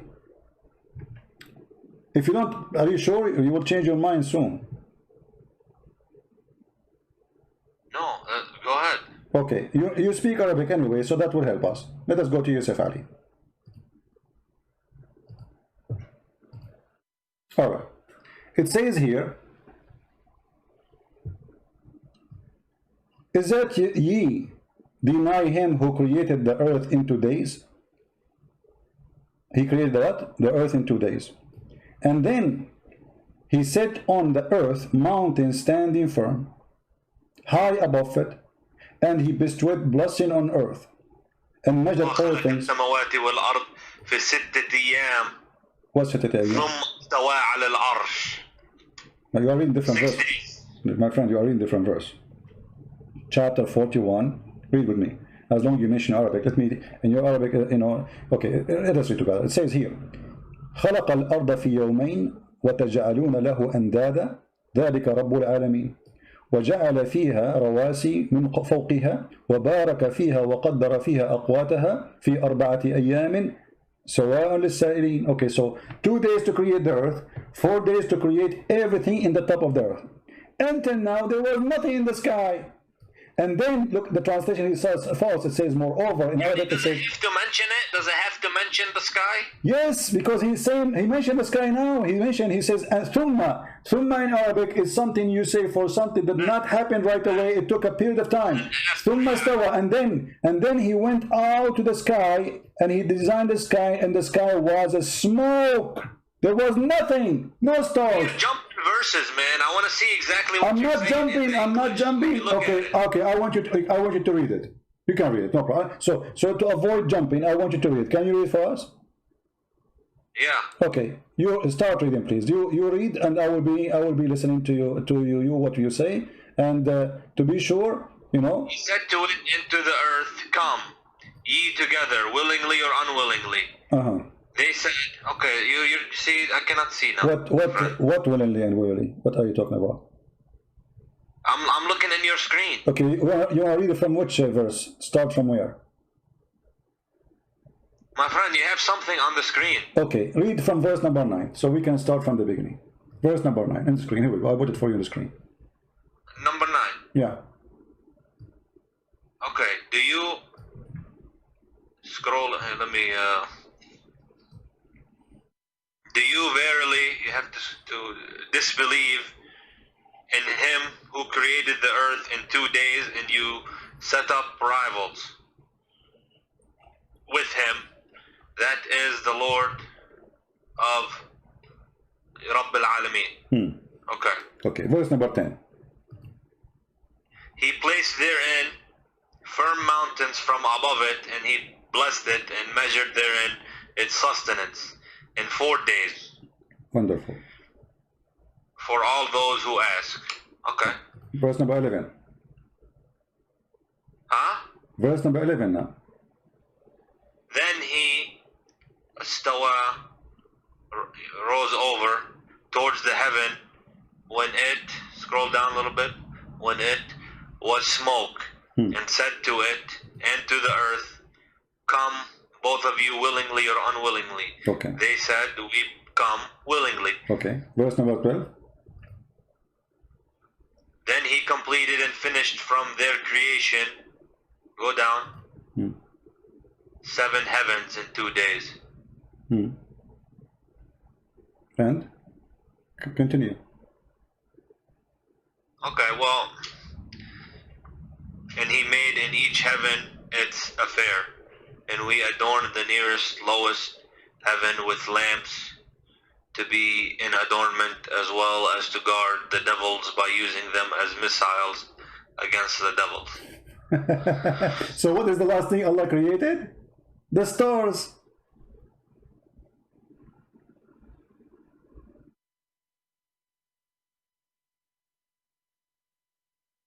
Okay, what's your point? What my point, I asked you which one Allah created first. He said for sure the stars. Why? Because you are a believer in the Big Bang. But here you see that there's no Big Bang, first of all. Secondly, according to your God, Allah, He created everything in the earth. He created all the trees, all the mountains, all the rivers, everything, all the creatures, the grass, the trees, and then at the end He made the stars. Do you agree with this? If the Quran says it, I agree with it. Okay, guys, the Quran said you agree with it. So now we will change your opinion. So it is not the mountains that created first, it was the stars, correct? No, the Quran says the stars is created last. Okay, and so I'm saying it's not the mountains that created first. It was this. It's not this. This is my mistake. Sorry, it's not the mountains. The mountains that created first in this chapter, not the stars. Correct? The stars was last. The Quran says it. Okay, thank you. But in different verse in the Quran, it says the opposite. In different verse in the Quran, it says that Allah created the stars first, and then He created the mountains. Okay, well, What? I have to research. What do you mean you have to research? What research for what? This is Quran. You speak Arabic. You are helping me very nicely, and I appreciate having you here because you speak Arabic, which is wonderful. And I was ignorant after you call me. Now I am very well informed, and I know better. So can we read together and see what the Quran is saying? Read carefully. This is the Quran, chapter 79. This is the Quran. I mean, I don't have an answer, really, to be honest. No problem. But this is the Quran, chapter 79, saying, you can read. Go ahead, read for us. Verse number 27. Go up. You passed it. No, I'm there. 27. You passed it. Are you the harder to create? Are you the harder to create, or the heaven? He made it. He raised high its height, then put it into a right good state. And He made dark its night and brought out its light.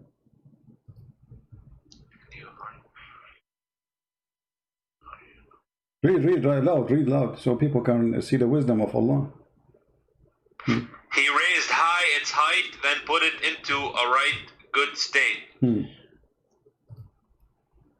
he made dark its night and brought out its light. And the earth, he expanded it after that. Okay, hold on.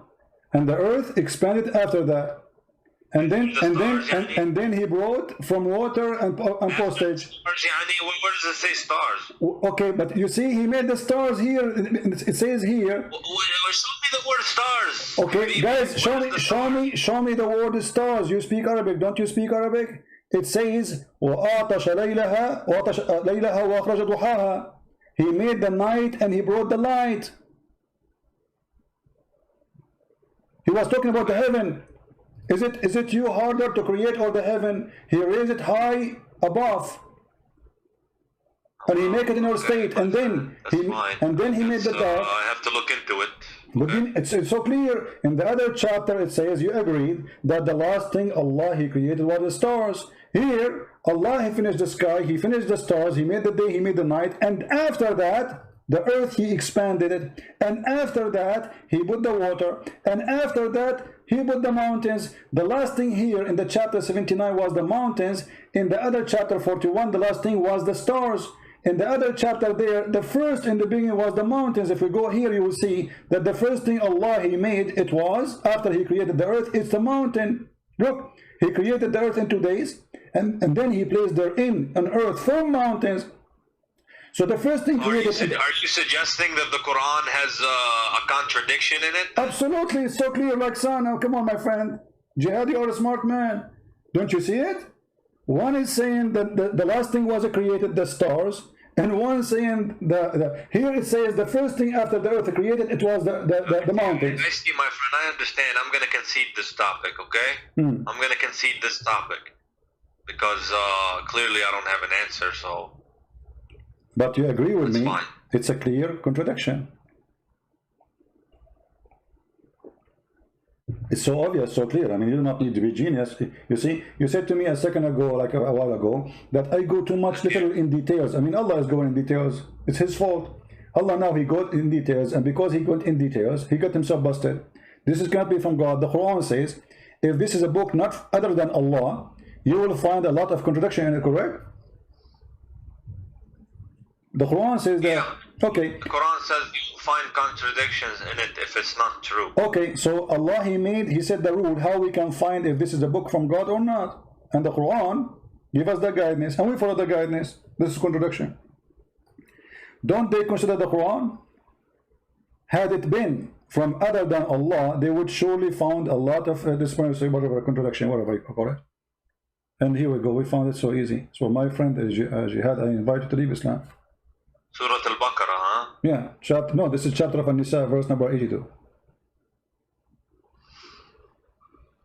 I invite you right now, Jihad. You are a smart person, and there is no way a fool like Muhammad can fool you. I mean, this is foolishness. How this come from you, from God? God don't remember which one He finished first? One chapter He say the last thing He made is the stars, and the other chapter He say the first thing He made the star. One chapter He say the first thing after creating the earth He created the mountains, and the other one says the last thing He said the mountains. It has a hidden meaning, yani. There is a verse where it says some of them are allegorical. And my friend, no. Understanding from Allah is talking to you and me, and He is explaining how He put things in order. So why you want to change even the order which Allah He made? I will tell you why. Because we are ashamed of it. If I'm a Muslim, I will say what I will say. I will come with an answer like yours. Oh, this is a metaphorical maybe. No, it's not. It says mountains. Mountains is not metaphorical. Earth is not metaphorical. Those are physical objects. Stars are not metaphorical. Those we never discussed these topics, you know. But you are discussing it with me now, and you are a smart person, and you speak Arabic, you speak English, wonderful. I speak only one language, which is Indonesian. So you are smarter than me. So now, yeah. Indonesian. Yeah. Yeah, I know to say like Indonesian word, like a Christian prince, you know, an Indonesian person, he offered me 5 BMW and I won them all, you know, but he... Okay, well, at the end of the day, you know, if there's a contradiction, then I have to, you know, reevaluate, you know, some things, but I don't know what else to tell you, my friend. Okay, well, Jihad, you are a smart person, and you just agreed there's a contradiction. So you can, and Quran says, if this is not from Allah, you will find this. You found it. So this is not from Allah. This is a fraud book. In the beginning, you try to avoid the hadith because the hadith is embarrassing. And you say there's many stories in the hadith, doesn't make sense. I agree with you, all of them, they don't make sense. And this doesn't make sense too, the Quran doesn't make sense.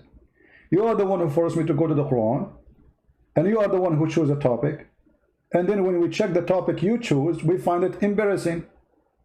So why a smart person like Jihad? It says now, therefore, kill every male among the little ones and kill every... No problem. The thing is, the problem I have, let me tell you something. When they want to curse Islam and say Islam is violent, this and that, you find the exact same things in the Old Testament. And as a matter of fact, sir, you find very similar things in the Old Testament as the Quran. So how can you throw, first of all, when you live in a glass house? Okay, Jihad, let us see. When you quote for me a verse from the Bible, those people, they were killing the Jews been in slaughter, they've been raped, they've been taken as a slave, the whole nation. So they are surviving between enemies. No, hold on. No. Go to the book of At-Tabari and you will find that. Go to the book of At-Tabari and you will find that the first one tried to start insulting, attacking others. It was the Muslims. It's not the opposite. Secondly, if you quote something from a book, why you don't quote the whole story? You quote history. You see here, we don't mind. I can show you any history of your prophet, and we can show any history of the Bible. But you Muslim, the second we show you the history of your prophet, you say, oh, this is not accepted. Those hadith are lies. We don't say that. I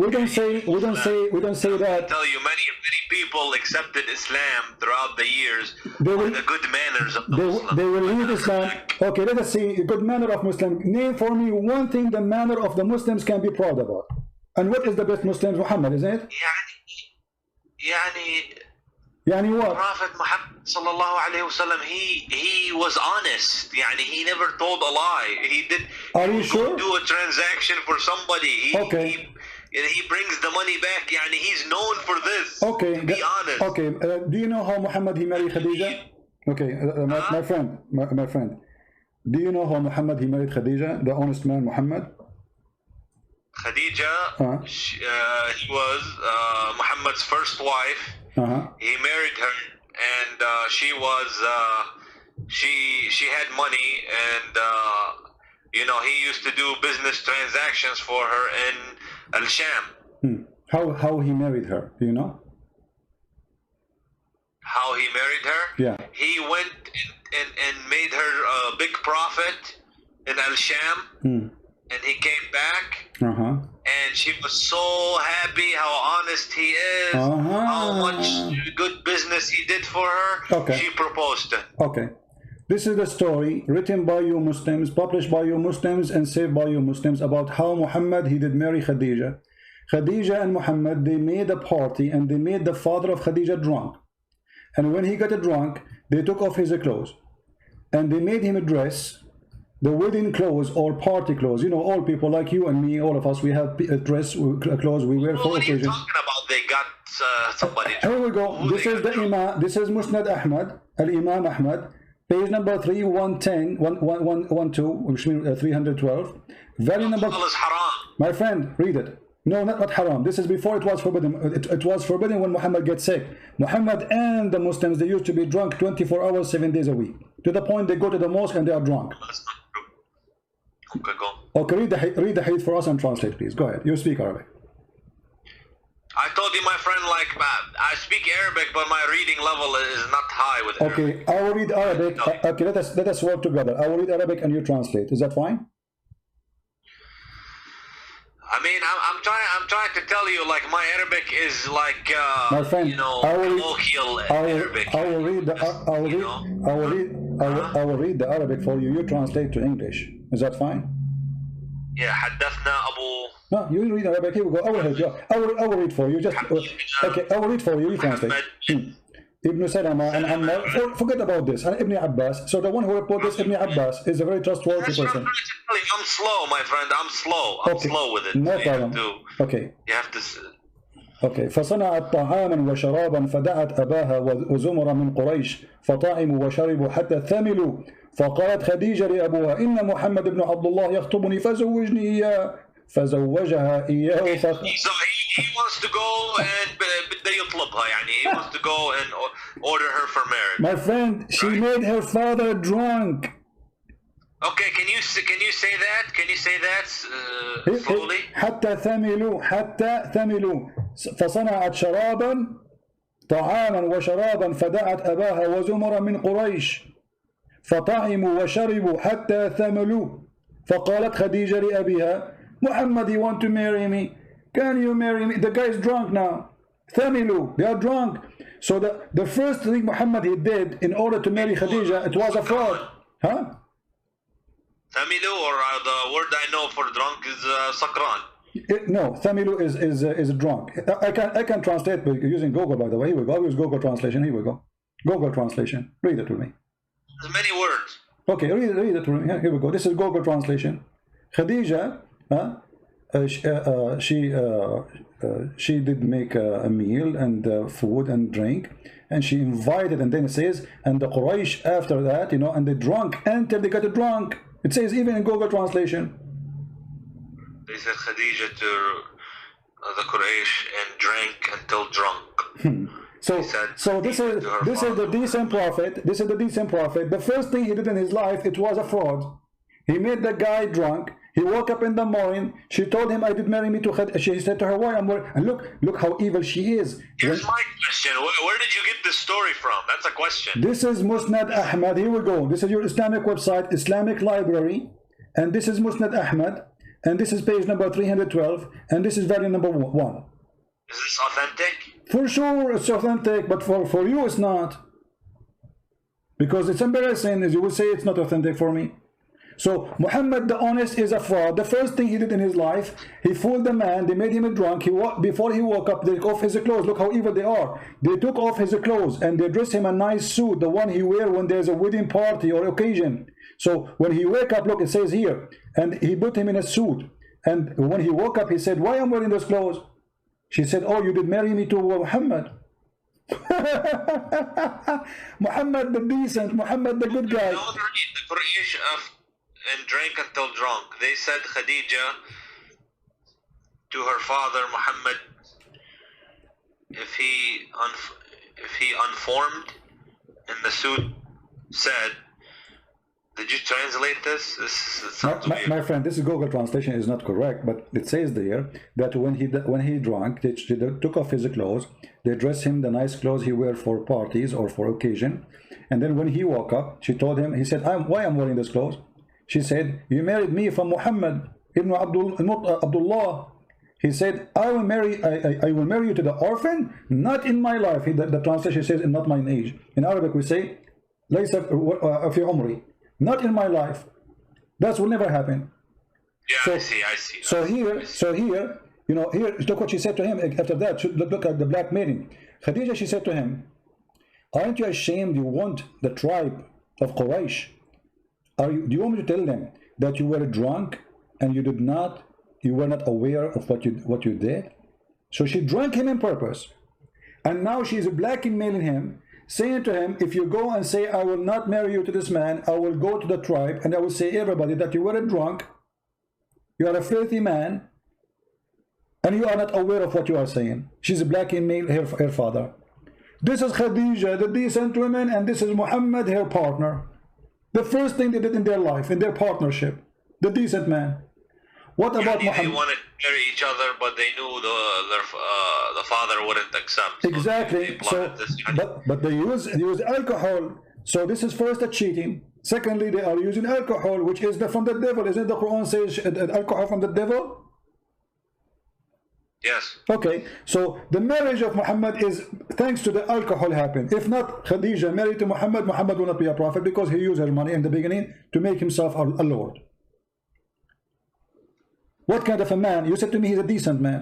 He should not accept. He said, "No, either he marry me to you when he is awake, or I will not accept." We didn't know this is true. So you Muslims are lying about your prophet, saying things about your prophet, and we the Christians, are believing in the lies Muslims they say to us. This is what you are saying to me. But I just want to know, what is this source? And my friend, how many times will it repeat? Musnad Ahmad. It's in front of you on the screen. Here we go. Even Google translate it for you. You see it? Let me zoom in. This is the name of the book. Yeah, go up. I Okay. think you have to scroll up. This is the name of the book. And this is the page number 312. And this is the volume. Volume number 1. Imam Ahmad. Is Imam Ahmad is a Jew? Is he a Hindu? Is he from the Christians? What he is? This is your story. What about Muhammad flirting with the wife of his own son? Is that a decent man? What do you think, Jihad? Did they say that? Okay, so it's hadith, but is it sahih? My friend, here we go. We go back to zero now. Is it sahih? Anything we show to you is not sahih. For sure it's not sahih. Because it's embarrassing. No, it's sahih. But anyone who want to defend Muhammad, he will say it's not sahih. Okay, well, I mean, if that doesn't sound good. That story. Okay. What about Muhammad flirting with his own son's wife when the husband was away? Jihad, I am not trying to insult you, but I'm going to give you an example. What do you think if you have your father, with my respect, your family, he come to your house and he flirt with your wife? What do you do to him? Adopted son. No problem, adopted son. A friend. Okay, okay, not real son, guys, not real son. So let's say you have a friend. He come to your house. Why you say son? You didn't tell the viewers exactly what it is. No, he is his son. Muhammad, he said, أنا أبا زيد وزيد ابني وهو منه وأنا منه. Actually, I know this story. Okay, so Zayd, he was having problems with Zainab. Okay. They were having issues. all right. And on many occasions, Okay. the Prophet ﷺ tried to get them to improve their relationship. Okay, and is that a hold on. So if you have a friend and you have a problem with your wife, is it okay for your friend to come and flirt with your wife? No, not while we're married. No. Okay, but here we go. We are divorced. But she was married, and Muhammad, he went to her house and he said to her, "Praise be to Allah, the one who He made." married her. No, before. He married her. But Before. after he tried to fix the relationship. No. Before he married her, he went to the house of his own son wife, son by adoption, doesn't make any difference. And he then, when he was there, he flirted with the women. He said to her, Subhanallah, mu'allif al-qulub, praise be to Allah, the one who flipped my heart, make my heart flip for you. Do you accept that somebody is decent? He will go to the house of a woman, she is married. Right now she is married. The Quran says the Prophet has a right to have as many wives as he wants. And he had the right to flirt with your wife too, right? He has the right to flirt with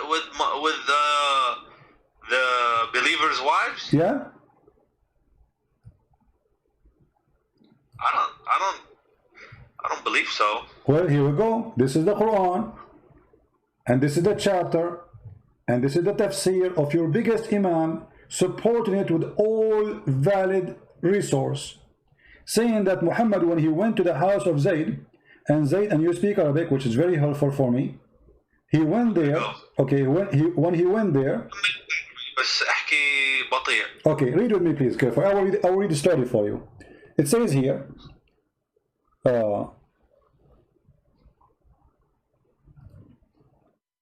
ثم أنه عليه السلام أتى زيدا يوما يطلبه فأبصر زينب قائمة كانت بيضاء جميلة جسيمة من أتم نساء قريش فهويها.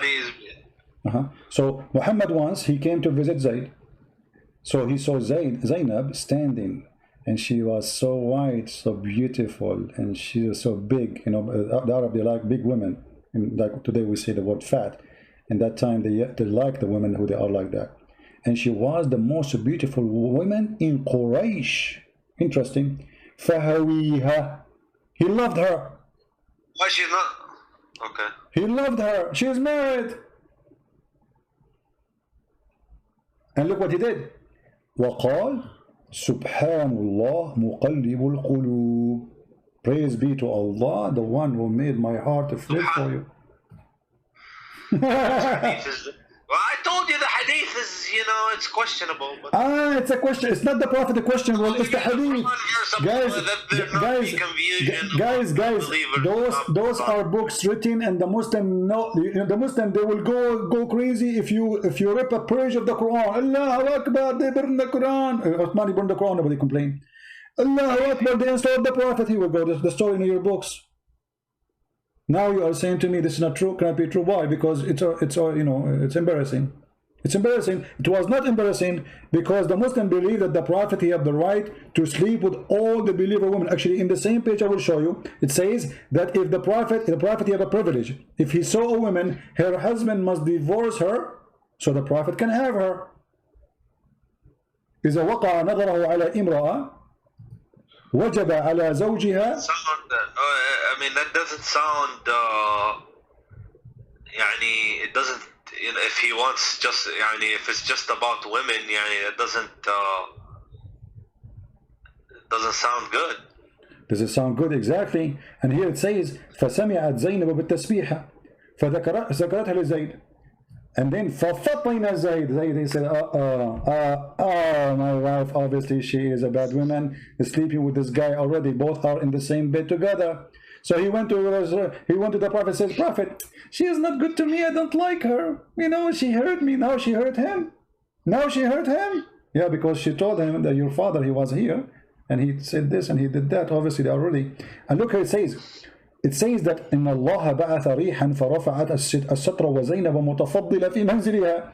Allah, he sent wind, and that sent left up the curtain when she is in her house, and then he saw Zainab. And she, you know, she was in her house. Wait, are you saying that the? Oh, hold on. Are you saying that the Prophet is peering through the window, yani? No, he's in the house, but there is a curtain. According to the story, my friend, this is your story. He is in the house. He came to her house, and then according to the story, there's maybe there was a curtain there. This is a different report. You see, there's two stories. He went there, first one. He saw her standing. She was white, very beautiful. He loved her. You know, he have a lust for her. And then he said, the other story he's saying, that what happened exactly is there was a curtain, and Allah sent the wind. It's what the wish of Allah. He sent the wind so the Prophet can see her, and he fell in love with her, and said, فَوَقَعَ فِي نَفْسِ زَيْدْ أَنْ يُطَلِّقَهَا. So Zayd, now he knew that Muhammad is having sex with his wife already, obviously. And then وقال ابن عباس وتخفي في نفسك الحب لها. Are you hiding that you love a woman, but she's married? Okay, well, if I mean, I don't, you know, this is not good. Okay, not good. But and not only that, by the way, Jihad. You know, Jihad. Another thing that I reject Jihad, is that Aisha was 9 years old. Yeah. I completely reject No problem. Because, you know, I'm a Sunni, but some stuff, you know, the Shia, and I can say that, look, did you ever hear that she was 18, 19 when she married him? She was married to my friend, Aisha, when she was 17, going to her 18, Muhammad died. So how she will marry him when he was 18? She was 18. My friend, wake up. Listen. Do you see the screen? It says that Zainab, she claimed there's a miracle happened when Muhammad, after he liked her. It says, أن زيدا تورم ذلك منه حين أراد أن يقربها. Each time Zayd he tried to have sex with his wife, Allah, he make his penis swell. Can you see how amazing the miracle, Jihad? That's it. Muhammad, he liked the women. Allah will make the penis of the husband swell. And Zainab, she said, the reason that this is here, he could not do it.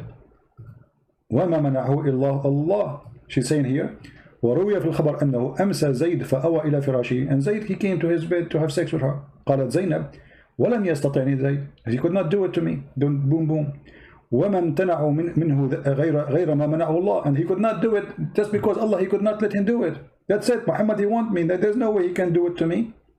And then she continues saying, إن زيدا تورم ذلك منه حين أراد أن يقربها. Each time he tried to do boom, boom to her, Allah make his penis swell. They were having problems in their marriage. My friend, but you see the miracle here? Allah, he make the penis of the husband swell. That's it. She is reserved for Muhammad. She is the wife who care. Muhammad, she is reserved for him. Nobody can put his inside.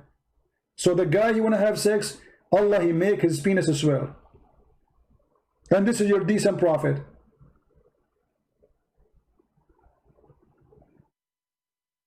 Is it true? Is it true that your prophet was accused by a Muslim that he stole a bikini?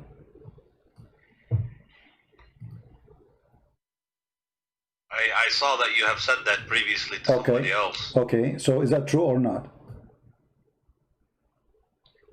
I'm not sure whether if Muhammad is the decent and he is so famous to be decent, so what kind of followers? This is not the enemy accusing him that he stole a bikini. It was his followers. So why the followers, they will think that you are not decent if your reputation will know that you are decent, accusing him of stealing a piece of clothes? These people, they hear me. Can you make it so they don't hear me? I just want to... They hear you, don't worry, they hear you. No, but I don't want them to hear me. What do you mean you don't want them to hear you? You call me live, I'm live on air, and you are in YouTube. It's not up to you. You call me live. It looks like they're laughing at me. Don't worry about them. Focus with me here. Nobody is laughing. They're laughing at Muhammad, not at you. So what do you think? If a person is well known to be decent, why even his followers accusing him that he took and he stole clothing? And by the way, those clothing themselves are stolen. Muhammad, he attacked the people, the caravan, he stole the clothes. Now the thieves and Muhammad, they are fighting over the clothes, and there's one red velvet is missing, and Muhammad was accused that he took it.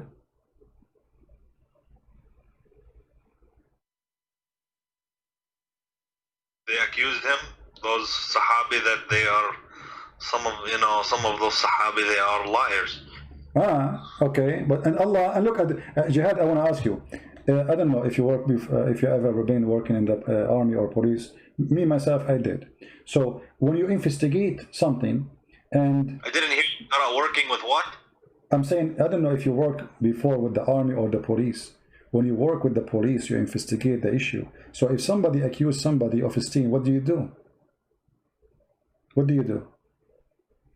You check it out, right? You search for the object to find it. Look what Allah did. The people, they accuse Muhammad. Hold on. The people, they accuse Muhammad that he stole an underwear.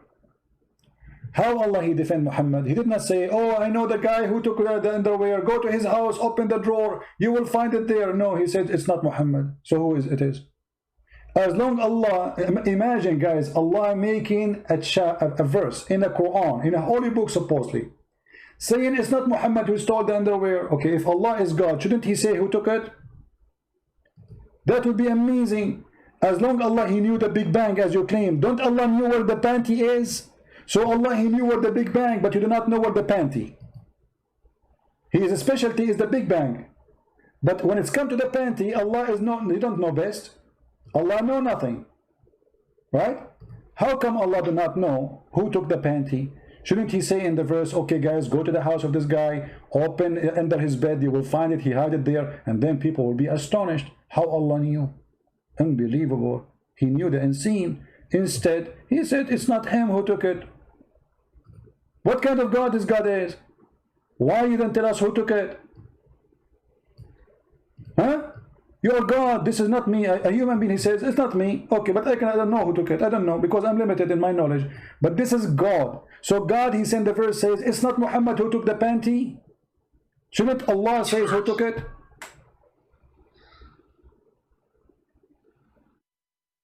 Yeah, I mean, that's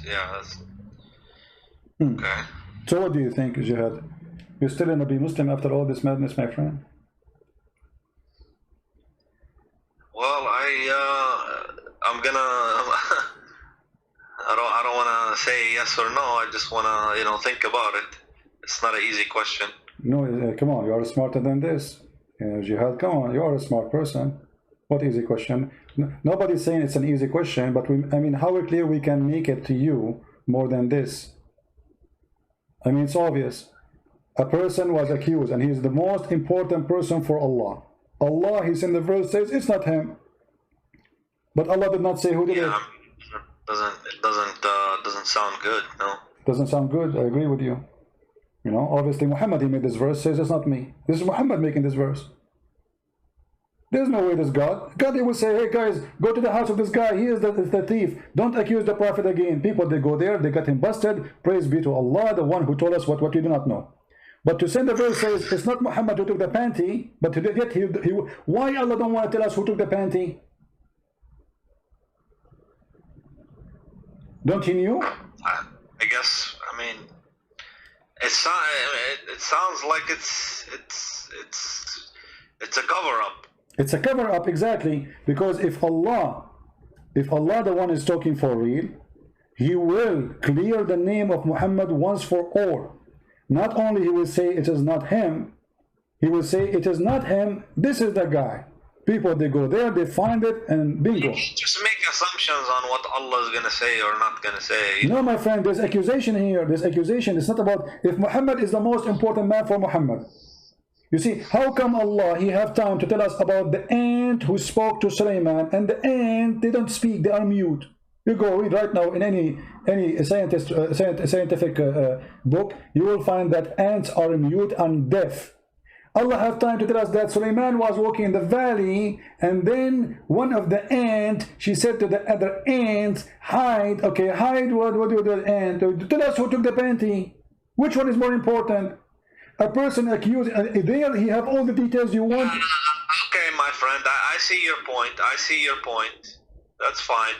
Okay. I guess it doesn't really make sense to me, this kind of stuff here. All right. But I was never really, I didn't pay attention too much to this kind of stuff. Just how, I'm gonna pray, how I'm gonna fast, how I'm gonna deal with my family. But I don't look at all these details and stuff like that. Okay. So now we do.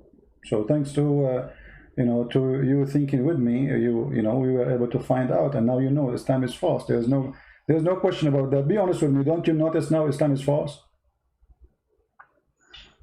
It would appear so. Okay, so this is the case. Thank you, Jihad. He left Islam. We are so happy for Jihad. He just denounced Islam. Islam appeared false to him. I'm so happy for you, Jihad, that you denounce Muhammad and the false prophet. But I want to ask you now, as long you agree that Muhammad is false, and obviously nothing good about him and nothing truthful, how in all this time you did not notice that, Jihad? How I didn't notice it? He did not notice that Muhammad is false. I mean, you are a growing man, you are educated, you are smart. What was preventing you from seeing what you just noticed now? You just agreed that Islam is false and you left Islam. But why in the past you did not notice that? Islam. Huh? I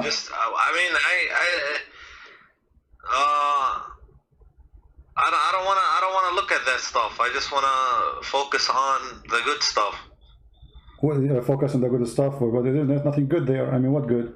What is the good about Muhammad? Did you ask yourself, Jihad, about God want to give me virgins in heaven for praying for him? I mean, this is God. Come on. Virgins? Yeah, the virgins in the heaven. You don't know the virgin? The Quran describes even what is inside their vagina. Don't you know? Virgins doesn't sound bad if it's heaven. They are in heaven, and Allah described they have big boobs, and He described for you how their vagina. Huh? What's wrong with that? Don't you think that God should not speak in such a way? Heaven is heaven. You can have whatever you want. Okay, but heaven became a nightclub, and heaven became, there's no dignity, because simply, if a woman, she is created just for sex, you don't even know who she. Isn't it, this is another form of slavery?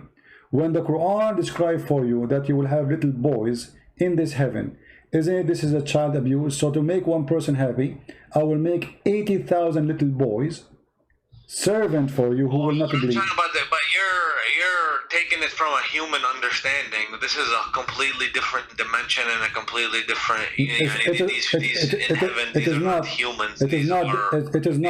No, it is not. My friend, Allah is speaking to the. When Allah He described what is inside the human vagina, the woman vagina, is that a human understanding or Allah understanding? Okay, now you're getting very specific. It doesn't, it's, the one who is a good Muslim, he can have virgins in heaven. What's the problem? The problem, does that make sense? I mean, if... Okay, let's go make it simple. Already you left Islam. You see, I'm not discussing whether you leave Islam. Already you're out of Islam. But let me make it simple. The Quran and the Hadith says that's when Adam he created, Allah created one Eve, correct? Adam and Eve. Okay, so why Allah did not create for us in heaven when we go back Adam and Eve again? Why we are going to have all those hundreds and thousands of women and slaves? What is this? It was Adam and Eve. This is heaven. What happened? How does it change? Well, it changes the God. The story of Adam and Eve is stolen from a different book with different value.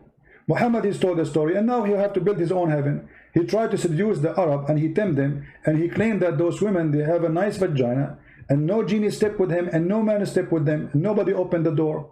In the top of that, each time you sleep with them, Allah will put whatever inside, and he will make them virgin again, which is a cheating, stupid, you know. I mean, that's just a step with her. You make her virgin for what? That is silly. In the top of that, Muhammad, he claimed that those women are so white to the point you can see through the marrow of their bones. Correct? Yeah, I heard that. Okay. Don't you think this is stupid? Why I want to see a woman, I will see through the marrow of her bones. What that exactly would do to me. To see her bones? Yeah. No, she is so white. This is why you can see through the marrow of her bones. What is exactly the pleasure in that? What do you think? This is ugly, actually. Don't you agree, Jihad? I mean, it's I don't understand the point. Yeah. This is not only it's ugly, it's stupid. I mean, but this guy, because he is speaking to the Arab, and the Arab racist, and you are an Arab, I am an Arab, I guess. So he promised them things the Arab like. They like women who they are. He just, yeah, I suppose, yeah. It doesn't sound like it's. Yani, if you want to, do you see Jihad? Excite somebody to, yeah. You know. Well, Jihad, as long you can make them believe that, yeah. Jihad, I'm going to try to make you believe in Islam now because you decide to leave it. Look at the screen and look what you are missing now. You will not go to the heaven of Allah and you will not get this. Look at the screen. This is what the hadith is saying. You will see the marrow of the bones of the women. This is what you are missing right now after you decide that Islam is a silly. It doesn't make sense. See it? Yeah. I'm gonna miss that. Exactly. So you see, look how sexy, man. I mean, come on, Jihad. Me and you, let us be man to man. We have to be honest. This is unbelievable. Look at this position, my friend, and look at the high heels. And this is what Muhammad says. You will see the marrow through the marrow of their bones. Through what? Through the marrow of their bones. What's wrong with this guy? I mean, he could not come with something different. We will see the marrow of their bones. And this is supposedly very pretty. Amazingly pretty. I just thought they were gonna have, you know, big breasts. And you will be able to have sex with them. No. That's what the Quran says. No. But you know, we have to be honest here. The benefit of having this, you can see what she ate, you know, if she took your hamburger or something, she cannot lie anymore. So like she ate your hamburger, she say, I did not eat it. You say, I can see it, you idiot. It's in your stomach, I can see through. So here Allah is doing us a favor. What a stupid religion. And I'm really surprised that... Okay, my friend, you made your point. I guess that's enough for me. I want to close my Skype, okay? All right. I'm happy for you, Jihad, that you decide to leave Islam and the garbage of Muhammad. If you decide, I invite you right now to accept the Messiah as your savior. Oh, and I'm not going to do that. No. All right, no problem. It's up to you. If you feel like it, let me know. Call me. Thank you. All right, take care.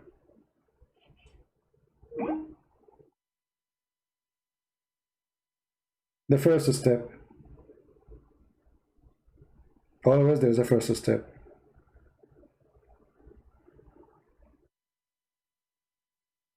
If you see, guys, the first comment he sent me, I am a Muslim, I will refute you. This is the first comment he sent me. I'm a Muslim, I will refute you.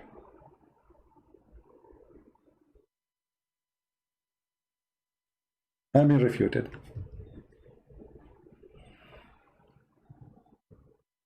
Yeah. Well, glory to the Lord. Every day we prove that Islam is a garbage. They call us and they are excited to debate us about Islam. And then the decent one, like Jihad, is a decent person. We have to admit. You know, he did not go in arrogance and say, I don't know, I'm not going to listen, and it's not true, you know, blah, blah, blah. He said it. He could not resist the truth that this is obviously is a fraud. He had decency. Many, what they do, they go in denial. They knew that we are showing it in the screen. I mean, nobody can deny that. But because it is very painful, some they go in denial.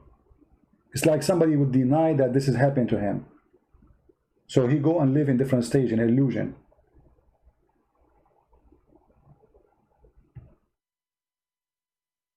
Look, guys, look what happened when the Muslims, they see people leaving Islam after calling me. Just to give you an example. Danger, he's saying, CP, you can never refute Islam. You just prove it's perfect. Unbelievable. That's so good. So after watching me all this time and Jihad, he left Islam, I just prove Islam is perfect. So Jihad, he left Islam because Islam is perfect. Perfecto. I hope more Muslims will call me and I prove to them Islam is perfect, and in the end of the call they will leave Islam. That's perfect for me. Is it perfect for you? I'm sure the camel urine is taking effect in you, my friend. Don't change your diet. It's the best. Forget about the rest. Yeah, too much camel urine. All right. Oh boy. Anyway, guys, I was going to go and talk more. We will continue later about this journey to the heaven, and we will finish with this. I want to say, so you people can, you know, download the video and share it and add subtitle. Well, happy for Jihad that he decided to leave Islam, but at the same time, I'm sad that he did not accept the offer to accept Jesus. I hope soon he will reconsider and think carefully. We would like to save him. He sounds like a nice person, smart man, and we would like to save all the Muslims, not only Jihad. We pray at the end of today that all Muslims will be saved and all Muslims will be follow Jihad. The one who called me to do Jihad on me, he ended leaving Islam and Muhammad, and he now do Jihad on Muhammad. God is amazing, and God, he says, read the books, search the truth. I am the truth. That is the Messiah. I am the truth. And the truth will set you free, my friend. That is the words of my Lord. Nothing is equal to the truth, for the truth is God, and the truth is the only one can free us from all kinds of slavery. A human being, when he is ignorant, he is enslaved. And Jesus want to free you from your slavery, from your ignorance. You are under the threat of slavery when you are ignorant. Anyone can fool you. Anyone can control you. You are just ignorant. The Messiah don't want you to be ignorant. In the Quran, in chapter 5, verse 101 says, ask not questions. Verse 102 it says, because former generation asked the same questions and they left the faith. Jesus says, read the books. Ask me questions. Knock at my door and I will answer you.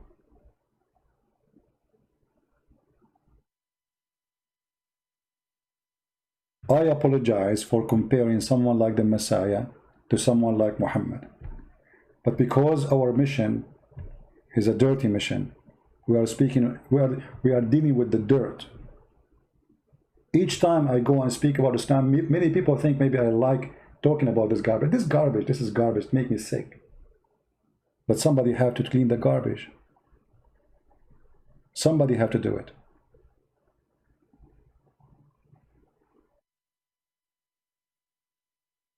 Don't forget to subscribe to our page in Patreon, so you can notified by email, because YouTube are censoring our account, so you don't receive any email from them. In Patreon, you will receive email from Patreon the second I post something, and you will be notified that I will be live on air. So go there, subscribe, even if you don't like to do a donation. Our service is for free. You donate, you don't donate, that will not really make any difference for me. I will still serve you happily and with no question. And for sure, we appreciate those who support us by donation, because your support is needed. However, our service is for free. And if you are a person who speaks languages, for the books we posted for free. Right now, today, we published a book in Polish for free, translated by a brother of us. I'm very thankful for him, a wonderful man, a wonderful person who voluntarily did all the work hard for a long time to make this book happen. And soon, maybe tomorrow or the day after, I will publish one of my books in the Serbian language, which is fully understood by Croatian and Bosnian and Serbian. And it's for free again. And in case you do not know, we have my book in Indonesian language for free, 2 books. We have in Malay for free, and we have a Russian and Albanian. So the collection of free books is growing, thanks to the Lord, and thanks for those who are helping us by doing the translation voluntarily. We appreciate them all. We pray for them and their family. May the Lord reward them for helping more people to be saved from the cult of Muhammad. I want to say thank you all for your support, and I pray that all of us, we will be united. We as a Christians will never be divided. There's nothing called Catholic, nothing called Protestant, nothing called Orthodox. There's only the followers of Christ. Be a follower of Christ. Never follow a man. Never follow a Christian prince. Never follow a bishop. Never follow a priest. They will disappoint you. All men is sinners, the Bible say. So why you follow a man? All men are sinners. No exception. No exception. Don't put your trust in a man. Never. Trust the Lord. And in the Lord I trust that all of you have a good heart, and the good of you will give good fruits by sharing the truth with your friends and your family, bringing more people to Christ. Be holy like your Father, who he said, I am the light, I am the truth, I am the way. Be holy. It's a project to work in. Doesn't make you holy, but it is walking the walk in this earth, as our church father did, trying their best to be holy, so they can be considered children of God.